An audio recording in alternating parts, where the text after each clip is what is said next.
আল মেরাজু হাক্কুন, যেটা আকিদার বিষয়। মেরাজ শরীফ হচ্ছেন সত্য, এটা বিশ্বাস করা ফরজ।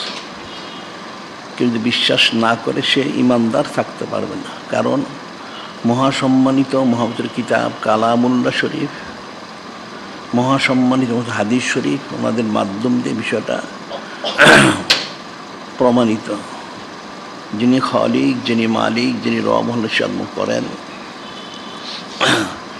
অনেক আয়াত শরীফ রয়েছে, তার বিশেষ আয়াত হচ্ছেন এটা সূরা বানী ইসরাঈল শরীফ, ওনার প্রথম আয়াত শরীফে যিনি খালিক, যিনি মালিক, রব মহান নিঃসাদ করেন।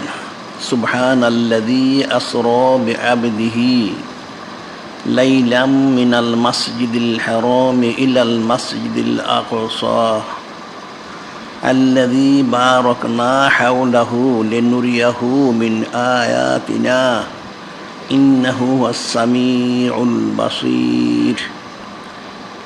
এই মহাসম্মানিত মহাপবিত্র আয়াত শরীফ, ওনার মধ্যে যিনি খালিক, যিনি মালিক, যিনি রব মহান, তিনি মেরাজ শরীফ ওনার পুরনো বিষয়টা ইরশাদ মোবারক করেছেন। সুবহানাল্লাহি ওয়া সাল্লাল্লাহু আলাইহি ওয়াসাল্লাম। এখন যেটা কি তো খয়রুল কালামে মা কল্লা ওয়া দাল্লা ওয়ালা ইউমিল্লু, অর্থ হচ্ছেন উত্তম কালাম হচ্ছেন অল্প বুঝায় বেশি, যেটা মানুষের জন্য বিরক্তিকর নয়। পুরা কালামুল্লাহ শরীফ, সমস্ত হাদিস শরীফ একইভাবে বর্ণিত রয়েছেন। সুবহানাল্লাহি রাসূল সাল্লাল্লাহু আলাইহি ওয়াসাল্লাম।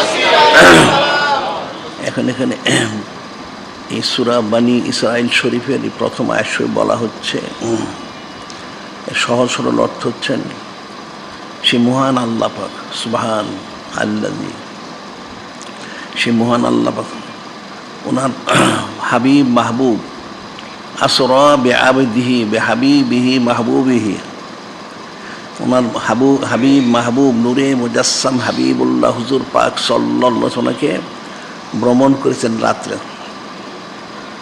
লাইলাম মিনাল মাসজিদিল হারাম ইলাল মাসজিদিল আকসা, এই মহাসম্মানিত মহাপবিত্র কাবা শরীফ থেকে মহাসম্মানিত বাইতুল মুকাদ্দাস শরীফ পর্যন্ত ভ্রমণ করেছেন। এখানে এটা প্রথম বর্ণনা করা হয়েছে।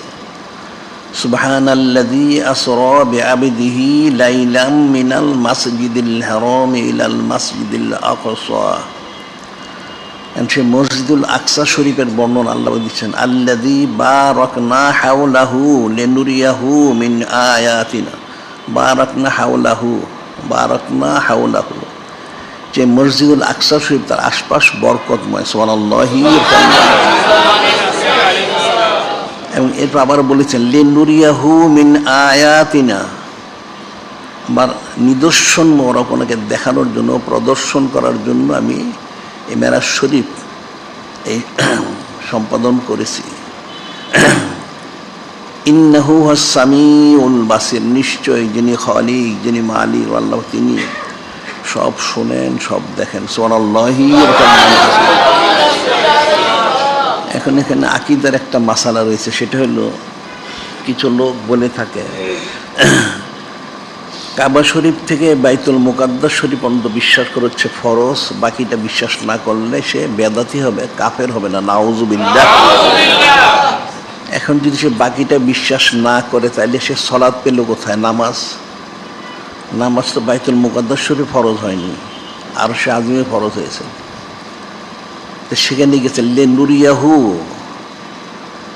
এখন আল্লাহ পাক দেখানোর জন্য নিদর্শন মোবারক, অনেক ব্যাখ্যা।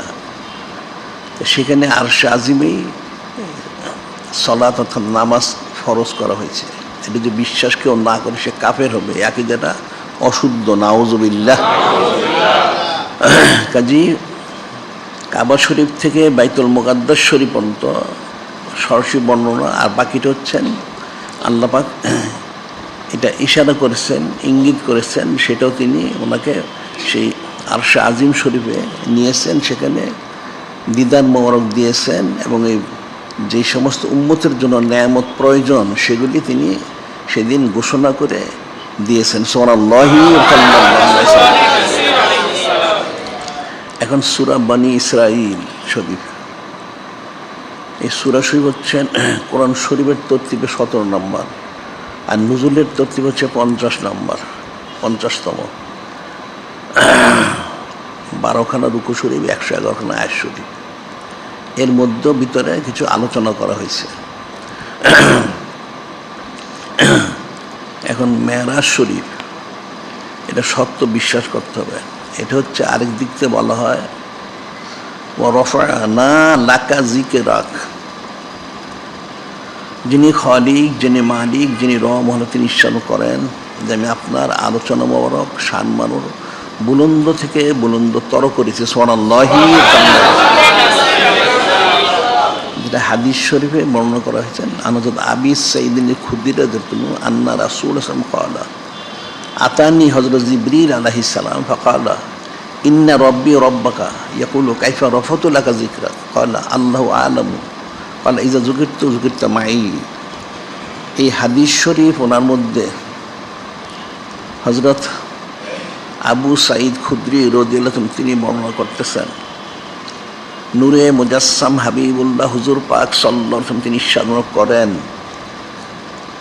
হযরত জিবরিল আলাইহিস সালাম তিনি আমার কাছে এসেছিলেন। আতানি হযরত জিবরিল আলাইহিস সালাম এসে তিনি বললেন, ইয়া রাসূল আল্লাহ, ইয়া হাবিব আল্লাহ সাল্লাল্লাহু আলাইহি সাল্লাম, আপনার যিনি রব তাআলা আর আমার যিনি রব তাআলা, তিনি আমাকে এটা বলে পাঠিয়েছেন যে আপনার বুলন্দি শান কাইফা রাফাতু লাকা যিকরাক, আপনার যে বুলন্দি শান মোবারক সেটা কিভাবে প্রকাশ করা হবে। আপনার যে বুলন্দি শান, আমি যে আপনাকে এত সম্মান মর্যাদা আমি হাদিয়া মোর করছি, সেটা কীভাবে প্রকাশ করা হবে। নূরে মুজাসসাম হাবিবুল্লাহ হুজুর পাক সাল্লাল্লাহু আলাইহি ওয়াসাল্লাম তিনি সবসময় বিনয় প্রকাশ করেছেন, উম্মতকে তালিম দিয়েছেন, বললেন আল্লাহু আ'লামু, যিনি খালিক, যিনি মালিক, যিনি রব আল্লাহ, তিনি সবথেকে ভালো জানেন। সুবহানাল্লাহি।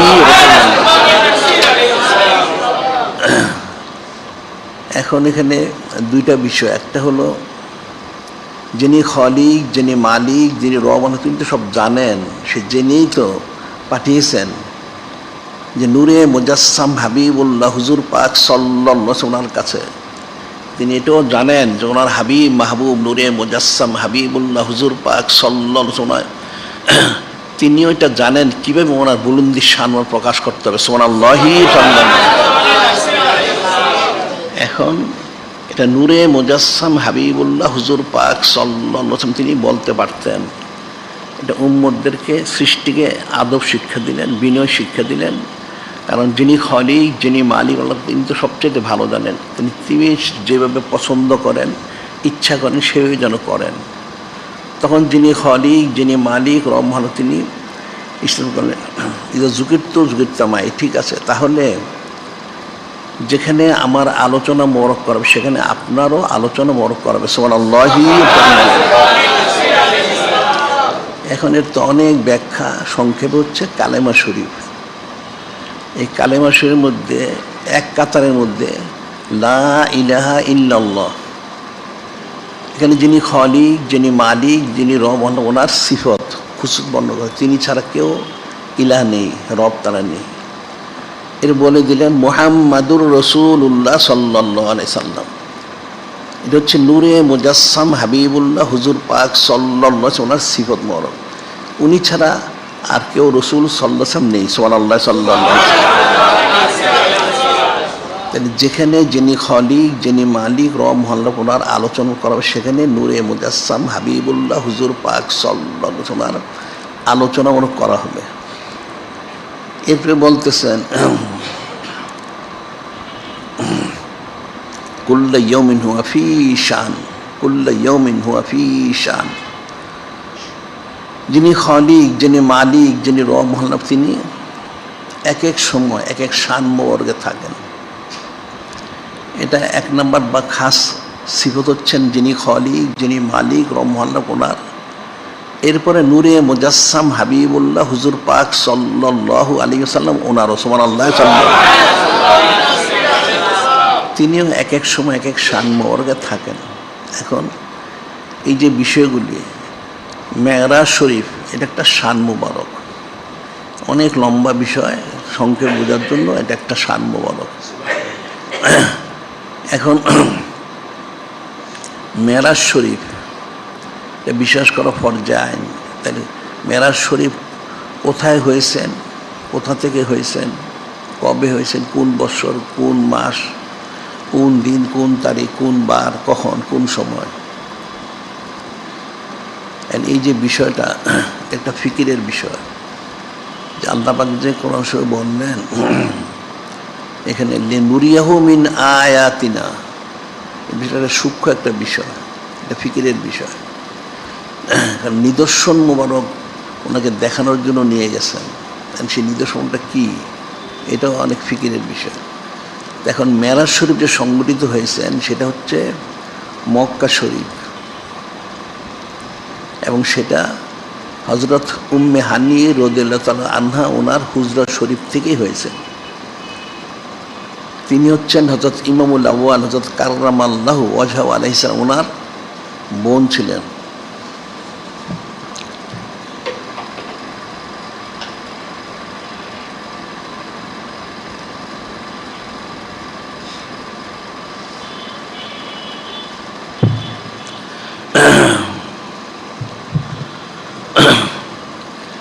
ওনার বোন ছিলেন সেখানে। রাত্রে তালিম মোবারক দান করেছেন নূরে মুজাসসাম হাবিবুল্লাহ হুজুর পাক সাল্লাল্লাহু আলাইহি ওয়াসাল্লাম। তিনি সেখানেই তিনি অবস্থান মোবারক করেছেন।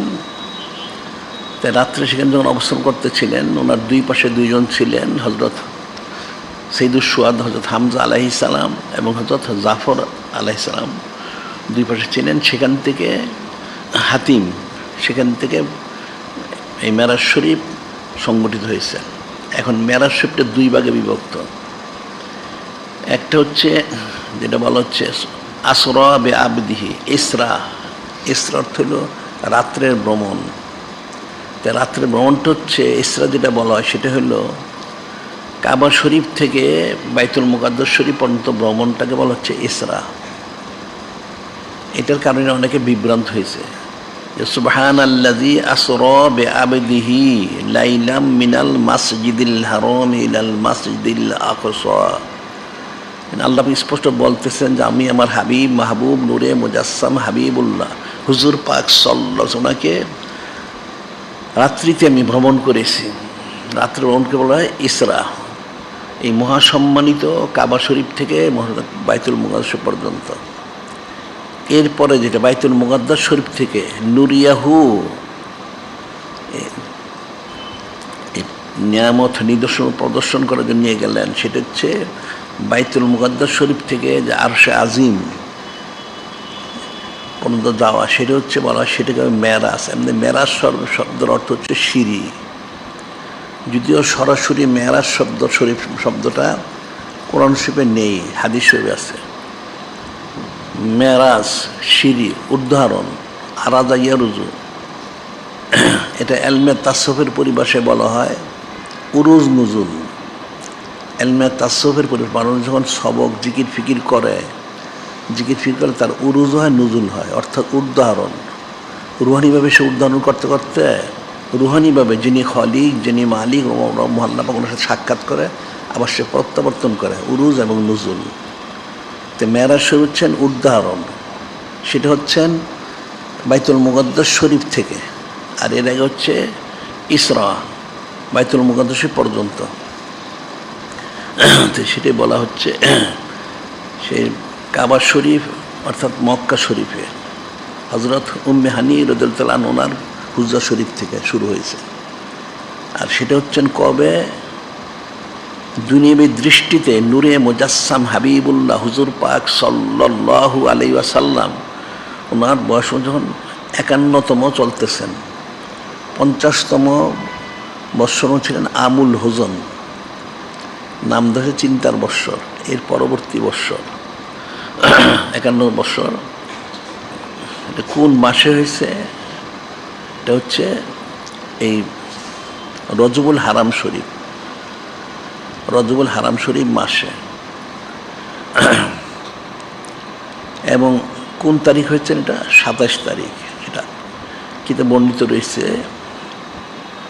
লাইলাতু সাবিউ ওয়াল ইশরিনা মির রজব, লাইলাতু সাবিউ ওয়াল ইশরিনা মির রজব, রজবুল হারাম শরীফ মাসের 27 তারিখে। এবং এটি হচ্ছে মশহুর। যদিও কিছু লোক চুচারা কিলোকাল করে, এদের কিল্লো তানেম কিল্লো তাফাম, কম জ্ঞান কম বুঝার জন্য।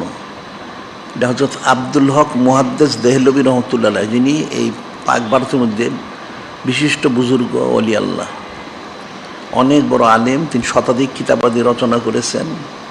তিনি কাদেরিয়া তরিকার খলিফা, এরপর হজরত মুজাদ্দিদ আল-হাসান ওনারও খলিফা ছিলেন। সুবহানাল্লাহি ওনার অনেক খুসুসিয়ত। তিনি বলেছেন কালা হজরত আব্দুল হক মুহাদ্দিস দেহলভী রহমতুল্লাহ, এলাম আন্নাহু কাদ ইশতারা ফিমা বাইনান নাস বিদিয়ারিল আরব ইন্না মি'রাজাহু সাল্লাল্লাহু আলাইহি সাল্লাম কানা লিসাবি ওয়া ইশরিনা মির রজব। হযরত আব্দুল হক মুহাদ্দিস দেহলভী তিনি অনেক দিন মক্কা শরীফ মদিনা শরীফ ছিলেন। সেখানে তিনি একদিকে তালিম গ্রহণ করেছেন, তার শিক্ষা গ্রহণ করেছেন, আবার সেখানে তিনি তালিমও দিয়েছেন। সুবহানাল্লাহ সাল্লাল্লাহু আলাইহি ওয়াসাল্লাম। তিনি বলতেছেন যে আপনারা জেনে রাখুন এলাম আন্নাহু কাদ ইশতারা ফিমা বাইনান নাস বিদিয়ারিল আরব, আপনারা জেনে রাখুন আরব দেশটা মশহুর, মানুষ স্বীকার করেন না। সেটা হচ্ছে ইন্না মি'রাজাহু সাল্লাল্লাহু আলাইহি সাল্লাম, নিশ্চয়ই নূরে মুজাসসাম হাবিবুল্লাহ হুজুর পাক সাল্লাল্লাহু আলাইহি ওয়াসাল্লাম মেরাজ হয়েছেন কানা লিসাবি ওয়া ইশরিনা মির রজব, রজবুল হারাম শরীফ মাসের 27 তারিখে হয়েছেন। সুবহানাল্লাহি সাল্লাল্লাহু আলাইহি ওয়াসাল্লাম। এটা কিছু লোক চুচারা কিলোকাল করে থাকে, বিশেষ করে যারা খারিজি ফেরকা, এই লোকগুলি ওহাবি। আর যারা ওহাবি যেগুলি, সেগুলি তো মেরাজ শরীফ এটা সরাসরি বিশ্বাস করে না, নাউজুবিল্লাহ। এখন এটা কখন হয়েছেন, কী বার হয়েছেন, সেটা হচ্ছে ইসলাম আজিম শরীফ, অর্থাৎ যেটা বাংলায় বলে সোমবার। লাইলান্ত রাত্রে সামান্য সময়।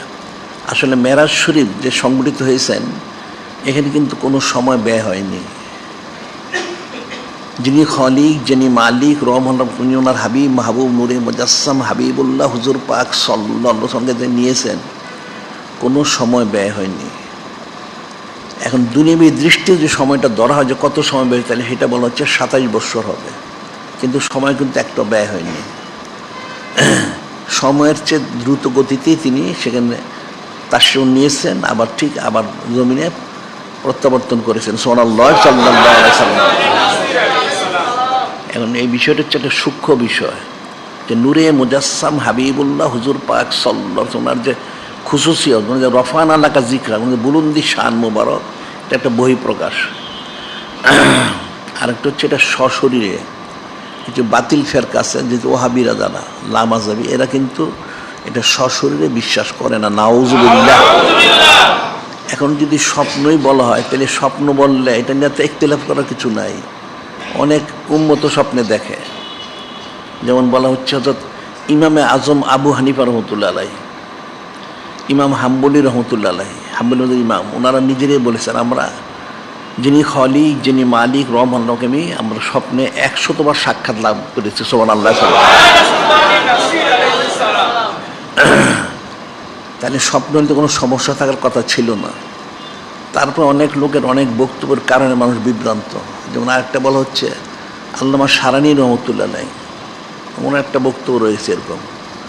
ওনার বক্তব্য হচ্ছে মেরাজ শরীফ সশরীরে একবার হয়েছে, আর স্বপ্নে 33 বার হয়েছে। নাউজুবিল্লাহ। এই সংখ্যা গণনা করাটা কিন্তু চরম আদবের খেলাফ। একজন ওনার উম্মতের 100 বার হয়ে গেল জিয়ারত, আর নূরে মুজাসসাম হাবিবুল্লাহ হুজুর পাক সাল্লাল্লাহু আলাইহি ওয়াসাল্লাম ওনার মাত্র 33 বার। নাউজুবিল্লাহ। এটা কিন্তু আসলে উম্মতের আকল বুদ্ধির ত্রুটি আছে। যেমন আরেকটা বিষয় যেখানে, সেটা হলো অনেকে বলে থাকে যে মুজিজা শরীফ, এজাজ শরীফ যেটা আমরা বলি, সংখ্যা গণনা করে 1000, 2000, 3000, 5000, 10000 ইত্যাদি। এটা আরেকটা চরম আদবের খেলা। কারণ নূরে মুজাসসাম হাবিবুল্লাহ হুজুর পাক সাল্লাল্লাহু আলাইহি ওয়াসাল্লাম যে এজাজ শরীফ, তার মুজিজা শরীফ, এটা সংখ্যা কত, এ তো মানুষের জানা নেই। এটা যদি বুঝতে হয় তাহলে বুঝতে হবে যে যিনি খালিক, যিনি মালিক, যিনি আল্লাহ পাক, ওনার কুদরত মোবারক কতটা, ওনার কুদরত মোবারক কয়টা, এটা কি মানুষ গণনা করতে পারবে? পারবে না। তাহলে ঠিক একইভাবে এজাজ শরীফ, মওজুদ শরীফ এটাও গণনা করতে পারবে না। কারণ সমস্ত কায়নাত, সমস্ত সৃষ্টি, সব কিছু নূরে মুজাসসাম হাবিবুল্লাহ হুজুর পাক সাল্লাল্লাহু আলাইহি ওয়াসাল্লাম মওজুদ শরীফ, এজাজ শরীফের অন্তর্ভুক্ত। সুবহানাল্লাহ, যেটা মানুষ কল্পনাই করতে পারবে না। এই বিষয়টা এখানে গণনার মধ্যে অন্তর্ভুক্ত করা কিন্তু আদবের খেলা। আবার বাতিল ফেরকা কিছু লোক বলে থাকে, একটা হাদিস শরীফ বর্ণনা করে, সেটা হচ্ছে হযরত উম্মুল মুমিনিন সালিসা সিদ্দিক আলাইহিস সালাম ওনার থেকে, আর হযরত মুআবিয়া রাদিয়াল্লাহু তাআলা ওনার থেকে, যে স্বপ্নে মেরাজ শরীফ হয়েছে। এখন স্বপ্নে তো হাজারবার, লাখবার, কোটিবার হইতে পারে, সেটা আলাদা মাসালা। এটার জন্য সরাসরি যেটা হয়েছেন সেটার সাথে সম্পর্ক যুক্ত করলে এটা কুফরি হবে, নাউজুবিল্লাহ। আর এই হাদিস শরীফ একটা মৌজু হাদিস শরীফ, একটা মৌজু হাদিস শরীফ এসে সংযুক্ত। মৌজু অর্থ হলো যে বাতিল। এই বিষয়গুলো নিয়ে অনেক ফিকিরের রয়ে গেছে। এখন নূরে মুজাসসাম হাবিবুল্লাহ হুজুর পাক সাল্লাল্লাহু আলাইহি ওয়াসাল্লামের যে বুলন্দি শান মোবারক, কিন্তু অনেক বড় কথা। একটা অল্প কথা আমি অল্প বলবো বোঝানোর জন্য, কারণ বিস্তৃত বর্ণনা মানুষ বুঝবে না। সেটা হলো হযরত জাবির ইবনে আব্দুল্লাহ আনসারী, উনি জিজ্ঞাসা করেছিলেন, ইয়া রাসূল আল্লাহ, হাবিব আল্লাহ সাল্লাম, আকবরিনি, আমাকে সংবাদ দিন, যিনি খালিক, যিনি মালিক আল্লাহ, তিনি সর্বপ্রথম কি সৃষ্টি করেছেন? আনা উলশানি খালাকাল্লাহু তাআলা ক্বাবলা রাশিয়া। হযরত জাবির ইবনে আব্দুল্লাহ আনসারী তিনি জানতে চাচ্ছেন, ইয়া রাসূল আল্লাহ, ইয়া হাবিব আল্লাহ সাল্লাল্লাহু আলাইহি, আপনি আমাকে দয়া করে সংবাদ দিন, যিনি খালিক, যিনি মালিক রহমান, তিনি সর্বপ্রথম কি সৃষ্টি করেছেন? এখন নূরে মুজাসসাম হাবিবুল্লাহ হুজুর পাক সাল্লাল্লাহু আলাইহি, তিনি সংক্ষেপে বললেন, নূর নবিকা খালাকাল্লাহু নূর নবিকা, যে যিনি খালিক, যিনি মালিক রহমান, তিনি যিনি আপনাদের মহাসম্মানের মতন নবী রসুল সাল্লাল্লাহু আলাইহি ওয়াসাল্লাম, ওনার ওজুদ মুবারক, ওনাকে সৃষ্টি করেছেন, ওনার নুরুল এজার মুবারক করেছেন, যেটা সৃষ্টিকে আমরা বলি নুরুল এজার, যেটা হাদিস শরীফে আছে, লাউলাকা লামাযাতু রুবুবিয়্যাহ, হাদিসে কুদসি শরীফ, যিনি খালিক, যিনি মালিক রহমান, তিনি বলেন, আমি আপনাকে আপনার এজার মুবারক না করতাম, প্রকাশ না, তাহলে আমার রূপবতী আমি প্রকাশ করতাম না। সুবহানাল্লাহ। তাইলে নূরে মুজাসসাম হাবিবুল্লাহ হুজুর পাক সাল্লাল্লাহু আলাইহি ওয়াসাল্লাম, তিনি ওনাকে ওনার এজার মুবারক করেছেন, নুরুল তাশরিফ, নুরুল এজার মুবারক। তো তখন বলা হচ্ছে, তাহলে উনি কোথায় ছিলেন? ইয়াদুরু বিল কুদরত হাইসু শাআল্লাহু তাআলা, উনি কুদরত মুবারকে ছিলেন, যিনি খালিক, যিনি মালিক, তিনি যেভাবে পছন্দ করেন ঠিক সেভাবে। ওয়ালাম ইয়াকুন ফি যালিকাল ওয়াক্ত লাহুন কলামুন ওয়ালা শামসুন ওয়ালা জিন্নুন ইনসুন ইলা আখির। সেই সময় জিন ইনসান তো প্রশ্নই হয় না, লৌহ কলম, আরশ, কুরসি, বেহেশত, দোজখ, ফেরেশতা, আসমান জমিন, চন্দ্র সূর্য, জিন ইনসান তখন কিছুই ছিল না। এটা কিন্তু খুব একটা সূক্ষ্ম বিষয়। এটা মনোযোগ না শুনলে আর ফিকির না করলে কোনো দিন এটা তোমরা বুঝবে না। এখানে বলা হচ্ছে তখন কিছুই ছিল না, তখন ওনার এজার মোবারক হয়েছেন। তখন ছিলেন শুধুমাত্র যিনি খালিক, যিনি মালিক, যিনি রহমান, তিনি। এখন উনি তো আসছেন, ছিলেন, আছেন, থাকবেন অনন্তকাল, উনি কুদরতময়। তাহলে নূরে মুজাসসাম হাবিবুল্লাহ হুজুর পাক সাল্লাল্লাহু আলাইহি ওয়াসাল্লাম, উনি যা নুরুল এজার মোবারক হলো না, তাহলে উনি কোথায় ছিলেন? কুদরত মোবারক। তাহলে কুদরত মোবারকটা কী, এটা মানুষ বুঝবে না। আমাদের একটা কিতাব বের হবে, তাহলে বুঝবে। এই যে বিষয়টা, তখন কিন্তু কিছুই ছিল না। তাহলে বুলন্দি শান মোবারকটা কি? নূরে মুজাসসাম হাবিবুল্লাহ হুজুর পাক সাল্লাল্লাহু আলাইহি ওয়াসাল্লাম, তিনি যিনি খালিক, যিনি মালিক আল্লাহ, আল্লাহ সমাদ, বেনিয়াস। এনে সমাদ বলতে সমস্ত কিছু থেকে বেনিয়াস। ঠিক একইভাবে নূরে মুজাসসাম হাবিবুল্লাহ হুজুর পাক সাল্লাল্লাহু আলাইহি ওয়াসাল্লাম, তিনিও কিন্তু সমাদ, একমাত্র যিনি খলিক, যিনি মালিক, রহমান, তিনি ছাড়া সব কিছু তো বেনিয়া। সুবহানাল্লাহ,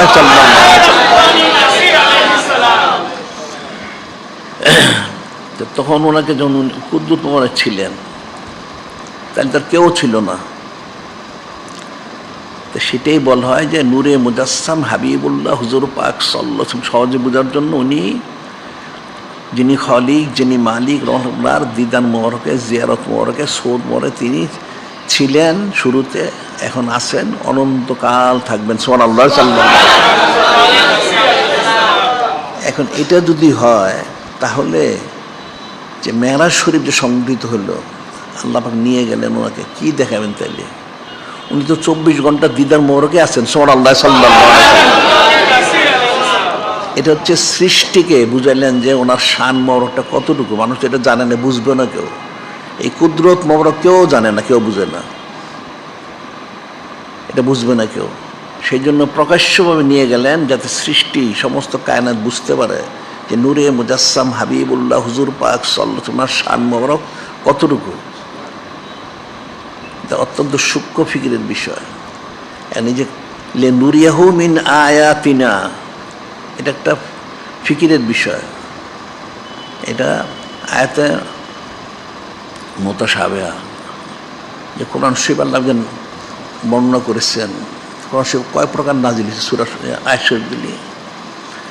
যিনি খলিক, যিনি মালিক বলেন হুয়াল্লাযী আনজালা আলাইকাল কিতাবা, হুয়াল্লাযী আনজালা আলাইকাল কিতাবা মিনহু আয়াতুম মুহকামাতুন হুন্না উম্মুল কিতাব, হুন্না উম্মুল কিতাব ওখারু মুতাশাবিহাতুন। যিনি খলিক, যিনি মালিক, যিনি রহমান, তিনি বলতেছেন হুয়াল্লাযী আনজালা আলাইকাল কিতাব, আমার হাবিব মাহবুব নূরে মুজাসসাম হাবিবুল্লাহ হুজুর পাক সাল্লাল্লাহু আলাইহি ওয়াসাল্লাম, আপনি কিতাব মোবারক নাজিল করেছেন। কেমন কিতাব মোবারক? হুয়াল্লাযী আনজালাল কিতাব মিনহু আয়াতুম মুহকামাতুন হুন্না উম্মুল কিতাব। যে কিছু আয়াত আয়াতে মুহকামাত, মুহকামাত হল আদেশ নিষেধ, যেমন ওযু, গোসল, নামাজ, রোজা, হজ, যাকাত ইত্যাদি, ব্যবসা বাণিজ্য, চাকরি বাকরি ইত্যাদি আয়াতগুলি স্পষ্ট আয়াতে মুহকামাত। উখারু মুতাশাবিহাতুন হুন্না উম্মুল কিতাব, এটা হচ্ছে মূল। এরপর হচ্ছে মুতাশাবিহাত। আয়াতে মুতাশাবিহাতটা কি? আল্লাহ এটা বলতেছেন উখারু মুতাশাবিহাতুন ফাআম্মাল্লাযিনা ফি কুলুবিহিম যায়গুন ফাত্তাবিউন মা তাশাবাহা মিনহু ইবতিগাআল ফিতনাতি ইবতিগা তাওয়িলিহি ওয়া মা ইয়ালামু তাওয়িলাহু ইল্লাল্লাহ। এখানে যিনি খলিক, যিনি মালিক, রহমান, তিনি নিষেধ করেন। আয়াতে মুতাশাবিহাত নাজিল করা হয়েছে। মুতাশাবিহটা আবার দুই ভাগে বিভক্ত। একটা হলো যে হুরুফে মুকাত্তাত। হুরুফে মুকাত্তাত হচ্ছে যেমন আলিফ, লাম, মিম, সাদ, নুন ইত্যাদি অক্ষর মোহরগুলি, এটা হুরুফে মুকাত্তাত। এটা আরেকটা হলো যেটা রূপক অর্থে আসছেন, ওটা ব্যাখ্যা সাপেক্ষ। দুই রকম আয়াতের মতো সাপেক্ষ। সেটা আল্লাহ বলে দিচ্ছেন এটা একটা সূক্ষ্ম বিষয়, এটা সবাই বুঝবে না। আল্লাহ বলতেছেন আসলে ফাআম্মাল্লাযিনা ফি কুলুবিহিম যায়গুন ফায়াত্তাবিউনা মা তাশাবাহা মিনহু। আল্লাহ পাক করেন যাদের অন্তরে বক্রতা, কুফরি আছে, এরা ওই সমস্ত আয়াত শরীফগুলিকে অনুসরণ করে। আয়াতে মুতাশাবিহাত কেন? ইবতিগাআল ফিতনাত ইবতিগা তাওয়িলিহি, তারা ফিতনা সৃষ্টি করার জন্য, অপব্যাখ্যা করার জন্য। আল্লাহ ওমা ইয়ালামু তাওয়িলাহু ইল্লাল্লাহ, একমাত্র যিনি খলিক, যিনি মালিক, রহমান, যিনি নূরে মুজাসসাম হাবিবুল্লাহ হুজুর পাক সাল্লাল্লাহু আলাইহি ওয়াসাল্লাম, ওনারা ছাড়া কেউ এর ব্যাখ্যা বিশ্লেষণ জানেন না। সুবহানাল্লাহ, সাল্লাল্লাহু আলাইহি ওয়াসাল্লাম। ওয়া রাসিখুনা ফিল ইলম ইয়াকুলুনা আমান্না বি, ওয়া রাসিখুনা ফিল ইলম ইয়াকুলুনা আমান্না বি। ইলম যা রাসিখ, গভীর ইলম, মিল্লাদুন্না ইলমা, ইলমে লাদুন্নি প্রাপ্ত, যেমন বলেন এগুলি সব হচ্ছে আমাদের যিনি রব, ওনার তরফ থেকে। কুল মিন ইনদি রাব্বিনা আমান্না বি, আমরা এগুলির উপরে ঈমান এনেছি, এগুলি সব আল্লাহ ওনার তরফ থেকে। আর রাসিখুনা ফিল ইলমি ইয়াকুলুনা আমান্না বি কুল্লু মিন ইনদি রাব্বিনা ওয়া মা ইয়াযাক্কারু ইল্লা উলুল আলবাব। একমাত্র যারা মহাজ্ঞানী, মিল্লাদুন্না ইলমা, এলমেলাদুন্নি প্রাপ্ত, ওনারা ছাড়া এটা কেউ বুঝে না। সুবহানাল্লাহ, সাল্লাল্লাহু আলাইহি। তাহলে মেরাজ শরীফ লে নুরিয়াহু মিন আয়াতিন বুঝবে কোত্থেকে? এটা তো বোঝা তো সোজা কথা না। এটা না বুঝে তো ব্যাখ্যা করা যাবে না, যে হাদিস শরীফে রয়ে গেছে। আনাস ইবনে আব্বাস রাদিয়াল্লাহু তাআলা আনহু ক্বালা রাসূলুল্লাহ সাল্লাল্লাহু আলাইহি ওয়াসাল্লাম মান ক্বালা ফিল কুরআন বিরাহি ফালিয়াতাবাওয়া মাকআদু মিনান নার, একটা হাদিস শরীফ। হযরত ইবনে আব্বাস রাদিয়াল্লাহু আনহু বর্ণিত একটা হাদিস শরীফ বলা হচ্ছে, নূরে মুজাসসাম হাবিবুল্লাহ হুজুর পাক সাল্লাল্লাহু আলাইহি ওয়াসাল্লাম তিনি ইরশাদ করেন যে কোরআন শরীফ সম্পর্কে যে মন গড়া ব্যাখ্যা করলো বিরাহি, তার ইচ্ছা মতো, ফালিয়া তাবাওয়া মাকআদু মিনান নার, সেজন্য জমিনে থাকিতে তার স্থানটা জাহান্নামে নির্ধারণ করে নেয়। নাউযুবিল্লাহ। আরেকটা বলা হচ্ছে, একই উনি বলতেছেন, বর্ণনা করছেন ক্বালা রাসূলুল্লাহ মান ক্বালা ফিল কুরআন বিগাইরিল ইলম ফালিয়াতাবাওয়া মাকআদু মিনান নার, ইলম ব্যতীত যে কোরআন শরীফের ব্যাখ্যা করলো সেজন্য জমিনে থাকতে তার স্থানটা জাহান্নামে নির্ধারণ করে নেয়। নাউযুবিল্লাহ। আবার হযরত জুনদুব রাদিয়াল্লাহু আনহু ক্বালা রাসূলুল্লাহ মান ক্বালা ফিল কুরআন বিরাহি ফাসাবা ফাকাদ আখতা, আসওয়াবা ফাকাদ আখতা, যে কোরআন শরীফ সম্পর্কে অনুমান করে বলল ব্যাখ্যাটা, যদিও সেটা সঠিক হোক না কেন সে ভুল করলো, কারণ এটা তো ঠিক হয়নি অনুমান করে বলাটা। বিনা তাহকিকে কোরআন শরীফের ব্যাখ্যা বিশ্লেষণ করা কখনোই জায়েজ নেই, সেটাই বলা হচ্ছে। আবার একটা হচ্ছে মান ফাসসারাল কোরআন বিরাহি ফাকাদ কাফার, যে কোরআন শরীফ তাফসীর করে মন গড়া, সে কুফরি করলো। নাউযুবিল্লাহ। এখন লে নুরিয়াহু মিন আয়াতিনা, সূক্ষ্ম একটা বিষয়, এটা মানুষ কি ব্যাখ্যা করে, মানুষ তো জানে না আসলে ব্যাখ্যাটা। এখন যিনি খালিক, যিনি মালিক রহমানুল্লাহ, তিনি জানেন। ওনার হাবিব মাহবুব নূরে মুজাসসাম হাবিবুল্লাহ হুজুর পাক সাল্লাল্লাহু উনি জানেন। এবং ওনারা যাদেরকে জানান ওনারা জানেন। সুবহানাল্লাহ, সাল্লাল্লাহু আলাইহি। সেটি পরে আমায়াজ্জাকরু ইল্লা উলুল আলবাব, যারা উলুল আলবাব মহাজ্ঞানী মিল্লাদুন্না ইলমা প্রাপ্ত যারা, ওনারাই নসিহত করেন, ওনারাই এটা জানেন। সুবহানাল্লাহ, সাল্লাল্লাহু আলাইহি। এখন বিষয়গুলি অনেক সূক্ষ্ম বিষয়, যেমন আরেকটা উদাহরণ দিলে বুঝতে সহজ হবে। সেটা হলো যে আসলে কোরআন শরীফ ব্যাখ্যা বিশ্লেষণ বা যে কোনো বিষয়গুলি একটা সূক্ষ্ম বিষয়। এটা আমরা সাধারণভাবে বলে থাকি, যারা পড়াশোনা করে এদের বাপ সম্প্রসারণ একটা কথা আছে, বাপ সম্প্রসারণ বাংলায় একটা কবিতা বা একটা যে কোনো একটা প্রবন্ধের একটা দুইটা লাইন দেওয়া হয় যে তুমি এটা ব্যাখ্যা করো, এটার বাপটা সম্প্রসারণ করো, বাপ সম্প্রসারণ। এখন 1000, 2000, 5000, 10,000 ছাত্র এক একজন এক এক রকম করে, যে যেরকম বুঝে। এখন কারোটা সঠিক হইতেও পারে, নাও হইতে পারে, কিন্তু এই যে কবিতাটা বা কাসিদাটা যে লিখেছে তাকে জিজ্ঞাসা করলে সে কিন্তু সঠিকটা বলে দিবে। তাকে জিজ্ঞাসা না করবেন তো সবার পক্ষে সঠিক সিদ্ধান্ত পৌঁছাটা কঠিন, খুব সূক্ষ্ম বিষয়টা। ঠিক এই জন্য একটা ওকে বলা হয়, সেটা হলো যে মালিকি মাযহাবের ইমাম মালিক রহমতুল্লাহ, অনেক বড় আলেম বুজুর্গ, উনি মাযহাবের ইমাম, হাদিস তাফসীর ফিকহ ফতোয়া সব ওনার ঠোঁটস্থ কণ্ঠস্থ মুখস্থ, অনেক বড় আলেম। বুনিয়াদ শরীফের বড় আলেমদের মধ্যে উনি একজন।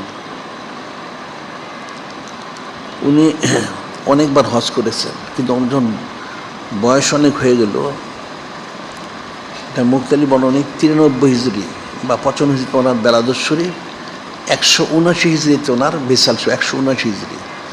ওনার ইন্তেকালের সময় প্রায় হয়ে গেল, যখন বয়স অনেক হয়ে গেছে, তিনি মক্কা শরীফ অর্থাৎ মদিনা শরীফে থাকতেন সব সময়। ওনার নিয়ত ছিল যেন ওনার ইন্তেকালটা মদিনা শরীফে হয়। এই সুন্নত আদায় করার জন্য উনি শেষ বয়সে কখনো মদিনা শরীফে বের হইতেন না। একবার ওনার মনে হইল যে অনেক আগে হজ করা হয়েছে, মক্কা শরীফে যাওয়া হয়েছে, আরেকবার যদি যেতে পারতেন তাহলে খুব ভালো হইতো, ওনার ইচ্ছা ছিল। তিনি দোয়া করলেন আল্লাহ পাক ওনার কাছে, যে আল্লাহ পাক আমার তো মনে চাচ্ছে একটু মক্কা শরীফে যাওয়ার জন্য, কিন্তু যদি মক্কা শরীফে যাওয়ার পরে সেখানে ইন্তেকাল হয়ে যায় তাহলে তোর মদিনা শরীফে ইন্তেকাল হবে না। আপনি দয়া করে আমার কত হায়াত আছে এটা একটু জানাই দেন, আমার বয়স হায়াত কতদিন আছে এটা আমি একটু জানিয়ে দিলে আমি সেইভাবে মক্কা শরীফ থেকে ঘুরে আসবো। অনেক দোয়া করলেন, দোয়া করবো একদিন স্বপ্নে দেখলেন একটা পাঞ্জা, এরকম পাঞ্জা, একটা হাত, 5 আঙ্গুল স্বপ্নে দেখলেন। উনি যখন বললেন যে আমার কত হায়াত আছে, তখন উনি দেখানো হইলো একটা পাঞ্জা, 5 আঙ্গুল হাত দেখানো হইল। হাত দেখলেন, উনি দেখে চিন্তা করলেন সব ব্যাপার থেকে কি কি বোঝানো হচ্ছে, 5 দিন, 5 মাস, 5 বছর না কত বছর কি, উনি কোনো সিদ্ধান্তে বুঝতে পারলেন না। তখন যারা স্বপ্নের তাবিরবিদ ছিলেন ওনাদের কাছে ওনার এক ছাত্রকে পাঠালেন, খাদেমকে, যে তুমি গিয়ে জিজ্ঞাসা করো ওনাদের কাছে যে এক ব্যক্তি একটা স্বপ্ন দেখেছেন, পাঞ্জা, এটার অর্থটা কি, তবে তুমি আমার নাম বলবে না, নাম বলো না, এমনি জিজ্ঞাসা করো। তো ওনার খাদেম গেছে একজন স্বপ্নের তাবিরবিদের কাছে, ওনাকে যখন বলা হয়েছে তিনি বললেন যে হ্যাঁ ঠিক আছে, এটা আমি অর্থ বলবো, তবে শর্ত হচ্ছে কে দেখেছেন বলতে হবে, ওনার নাম না বললে আমি বলবো না। এখন তো হয়তো ইমাম মালিক রাহমাতুল্লাহ ওনার খাদেমকে বলেছেন নাম না বলার জন্য, সে তো নাম বলে না, তাহলে ঠিক আছে সব উনি অর্থ করবেন না। খাদেম ফিরে আসলো, এসে বলল যে হুজুর এরকম উনি তো বলেছেন নাম না বললে উনি বলবেন না। ঠিক আছে, তো উনি বলতেন না, ঠিক আছে তুমি নাম বলো। উনি যখন গিয়ে বললেন যে ইমাম মালিক রাহমাতুল্লাহ এটা দেখেছেন, তো উনি হ্যাঁ ঠিকই আছে, ওনার পক্ষে এটা দেখাটা স্বাভাবিক। ওই স্বপ্নের তাবির বলতেছেন যে ওনার পক্ষে দেখাটা স্বাভাবিক, এটা নিশ্চয়ই কোনো বড় আলেম দেখেছে, আমি আগেই বুঝেছি, এটা সাধারণ লোক দেখবে না, বড় আলেম দেখেছে, তো ওনার পক্ষে দেখা স্বাভাবিক। যেটা অর্থ আসলে তো উনি বলতেছেন যে নিশ্চয় উনি যিনি খলিক, যিনি মালিক আল্লাহ, ওনার কাছে জানতে ইচ্ছেছেন ওনার বয়স কতদিন বাকি আছে। ওই তাবিরবিদ বলতেছেন উনি আল্লাহ ওনার কাছে জানতে চেয়েছিলেন নিশ্চয়ই যে ওনার হায়াত কতদিন বাকি আছে, এই জন্য ওনাকে পাঞ্জাটা দেখানো হয়েছে। এর অর্থ কি? এর অর্থ কোরআন শরীফে আছে। আল্লাহ ইন্নাল্লাহ ইনদাহু ইলমুস সাআহ ওয়া ইউনাজ্জিলুল গায়স ওয়া ইয়ালামু মা ফিল আরহাম ওয়া মা তাদরি নাফসুম মাযা তাকসিবু গাদা ওয়া মা তাদরি নাফসুম বিআই আরদিন তামুত ইন্নাল্লাহ আলিমুন খবীর। এর অর্থ এই আয়াত শরীফ খাদেমকে বলে দিলেন। অর্থ কি? অর্থ হচ্ছে বলা হচ্ছে অর্থ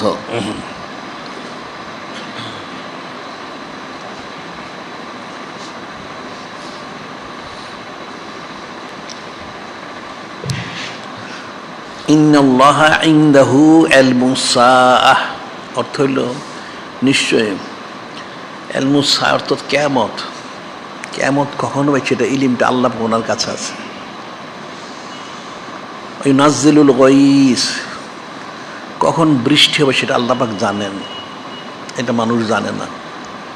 এখন কিন্তু অনেক মানুষ বলতে পারে যে আবহাওয়াবিদ যারা আছে তারা বর্ণনা করে, আসলে তারাও কিন্তু জানে না, এরা অনুমান করে বলে। যারা আবহাওয়াবিদ তারা অনুমান করে, তারাও জানে না যিনি খলিক, যিনি মালিক আল্লাহ তিনি জানেন। ওয়ায়ালামু মা ফিল আরহাম, মা ফিল আরহাম, মায়ের রেহেমে কি ছেলে আছে না মেয়ে আছে এটাও কেউ জানে না। এখন যদি বলে ডাক্তার, চিকিৎসকরা তো বলে দেয়, আর চিকিৎসক যখন সন্তানটা মার রেহেমে যখন আসে সুরত ধারণ করে তখন তারা বলতে পারে, এটাকে তো বলতে পারে না। এখন একটা মেয়েকে দেখে বলতে পারবে তার কয়টা ছেলে কয়টা মেয়ে হবে, কিন্তু বলতে তো পারবে না। ওটা যিনি খলিক, যিনি মালিক আল্লাহ তিনি জানেন। ওয়ায়ালামু মা ফিল আরহাম ওমা তাদরি নাফসুম মাযা তাকসিবু গাদা, ওমা তাদরি নাফসুম মাযা তাকসিবু গাদা, এবং কালকে সে কি উপার্জন করবে, কি খাবে, কি উপার্জন সেটা সে কেউ জানে না। যিনি খলিক, যিনি মালিক আল্লাহ তিনি জানেন। ওমা তাদরি নাফসুম বিআই আরদিন তামুত, এবং কে কোথায় কখন ইন্তেকাল করবে কেউ জানে না। যিনি খলিক, যিনি মালিক আল্লাহ তিনি জানেন। ইন্নাল্লাহ আলিমুন খবীর, নিশ্চয় আল্লাহ সব কিছু জানেন। সুবহানাল্লাহ সাল্লাল্লাহু আলাইহি ওয়াসাল্লাম। এখন আমার বলার যে বিষয় হচ্ছে তোমরা ফিকির মনোযোগ দর্শক বুঝবা না, বললি সূক্ষ্ম বিষয়। আমার বলার বিষয় হচ্ছে ইমাম মালিক কিন্তু অনেক বড় আলেম, এটা মাযহাবের ইমাম, উনি সোজা কথা না। হাদিস, তফসির, ফিকহ, ফতোয়া সব ঠোঁটস্থ কণ্ঠস্থ মুখস্থ। এত বড় আলেম হওয়ার পরে কিন্তু উনি এই স্বপ্নের অর্থটা কিন্তু এটা কি ব্যাখ্যা হবে সেটা উপলব্ধি করতে পারলেন না। তাহলে এখন কি বুঝলা বলো দেখি? লিকুল্লি ফানিন রিজাল, লিকুল্লি ফানিন রিজাল একটা কথা আছে, প্রত্যেক বিষয়ে অভিজ্ঞ লোক আছেন। এখন এই স্বপ্নের তাবির ভিতরে এটা বুঝতে পারছেন। কেন কোরআন শরীফের ব্যাখ্যা করা হবে, লে নুরিয়াহু মিন আয়াতিন, এর কি ব্যাখ্যা করে মানুষ? সাধারণ অর্থ করবে দেখানোর জন্য, নিদর্শন মতো। নিদর্শন দেখা কি কিছু বাকি আছে? কি নিদর্শন দেখবেন? এখন তো মানুষ তো ফিকির করেন এবং বুঝেও না। এই যে নূরে মুজাসসাম হাবিবুল্লাহ হুজুর পাক সাল্লাল্লাহু আলাইহি, নুরুল এজার মোবারক যে হইল, উনি তখন থেকে আল্লাহ পাক ওনার সাথে আসছেন, তখন তো কিছু ছিল না, এখন আছেন, অনন্তকাল থাকবেন। তাহলে কি দেখবেন? ওনার থেকে তো নূর মোবারকের একটা টুকরা মোবারক নিয়ে সমস্ত কায়নাত সৃষ্টি। সুবহানাল্লাহ, সাল্লাল্লাহু আলাইহি। মানুষ কি ব্যাখ্যা করবে? এতে ব্যাখ্যা তো করতে পারবেন না, কঠিন বিষয়। এখন রাত্রে সামান্য সময় বলা হচ্ছে, অর্থাৎ রাত্রে ভ্রমণ করিয়েছেন, আসলে হাকিকত কোনো সময় অতিবাহিত হয়নি। এবং এখানে আরেকটা বিষয় হচ্ছে, এই যে বলা হচ্ছে আসরাবে আবদিহি, আবদিহি ওনার আবকে। এখন এখানে আবদ বললেন কেন? এটা তো কোটি কোটি কারণ, মানুষ সব তো জানেও না। এখানে তো হাবিবি বলতে পারতেন, মাহবুবিহি বলতে পারতেন, রসুলহি সাল্লাল্লাহু আলাইহি সাল্লাম বলতে পারতেন, কিন্তু আবদি বললেন কেন? আল্লাহ পাক তো সবই জানেন যে কিছু লোক অস্বীকার করবে। কি অস্বীকার করবে? যেটা বলবে তারা রুহানিভাবে, নাউজুবিল্লাহ। কিন্তু আবদ যদি বলা হয়, তাহলে আবদ অর্থ হচ্ছে জিসিম এবং রূহ, জিসিম রূহ সম্মিলিতভাবে আবদ হয়। হাবিবি বললে, রসুলহি বললে, মাহবুব বললে, সেটা হাবিব যিনি উনি, সে যে কেউ হইতে পারে। আবদি বললে, আবদ অর্থ হলো বান্দার জিসিম এবং রূহ যার সাথে একসাথে আছে, সে হলো আবদ। আমরা যে কালিমা পাঠ করে, আশহাদু আন্না মুহাম্মাদান আবদুহু ওয়া রাসূলুহু সাল্লাল্লাহু আলাইহি ওয়াসাল্লাম, এখানে আবদ শব্দটা আনা হয়েছে। এটা নূরে মুজাসসাম হাবিবুল্লাহ হুজুর পাক সাল্লাল্লাহু আলাইহি ওয়াসাল্লাম একটা খুসুসিয়ত, এটা বুলন্দি শান প্রকাশ করা হয়েছে। আবদ এলমে তাসফের পরিভাষায় আবদিয়তের মাকাম হচ্ছে সবচেয়ে বড় মাকাম। আবদিয়ত এর প্রকার কোনো মাকাম নাই। আল্লাহ পাক যেটা উবুদিয়তের মাকাম, আবদিয়তের মাকাম। আল্লাহ পাক মাবুদ আর বান্দা হচ্ছে আবদ। তো সেটাই বলা হচ্ছে যে আল্লাহ পাক ওনার হাবিবকে উনি সবর করিয়েছেন। এটার অনেক ব্যাখ্যা আছে। আর লাইনটা তো রাত্রে সামান্য সময়, আর সময় ব্যয় হয় না। কেমন সময় ব্যয় হয় না, এটা আর একটা উদাহরণ দিলে বোঝা যাবে। সেটা কোরআন শরীফে আছে, সময় যে ব্যয় হয় না। এটা হলো হজরত উযাইর আলাইহিস সালাম। উযাইর আলাইহিস সালাম উনি একজন রসুল। উনি তার সময় নিয়েছেন হজরত দাউদ আলাইহিস সালামের পরে, এবং হজরত জাকির ইসলাম, ইয়া ইসলাম ওনাদের আগে, ওনার জমিনে আগমন। তো ওনার সম্পর্কে আল্লাহ পাক বলতেছেন কোরআন শরীফে। সেটা হলো আরেকটা বিষয় এখানে, যে সারা পৃথিবীতে চারজন ব্যক্তিত্ব, দুইজন ইমানদার আর দুইটা কাফের কর্তৃত্ব করেছে। ইমানদার হচ্ছেন একজন রসুল হযরত সুলাইমান আলাইহিস সালাম। উনি সারা পৃথিবী, আসমান জমিন যা আছে সব ওনার অধীনে ছিলেন। আরেকজন হচ্ছেন হযরত সেকেন্দার জুলকারনাইন রহমতুল্লাহ, ওনারও সারা পৃথিবী ব্যাপী ওনার কর্তৃত্ব। আর কাফেরদের মধ্যে দুইটা, একটা হলো নমরুদ, একটা বক্তে নসর। নমরুদ, বক্তে নসর। এই বক্তে নসরের সময় হযরত উযাইর আলাইহিস সালাম উনি তার সময় নিয়েছেন। ওটা একটা জালেম ছিল, অনেক জুলুম করেছে যারা ইমানদার ছিলেন ওদের প্রতি, এবং বাইতুল মুকাদ্দাস শরীফ আশেপাশে যা ছিল সব সে অনেক ক্ষতি করেছে, ভেঙে চুরে একদম অনেক ক্ষতি করেছে। ওই সময় উনি আসছেন।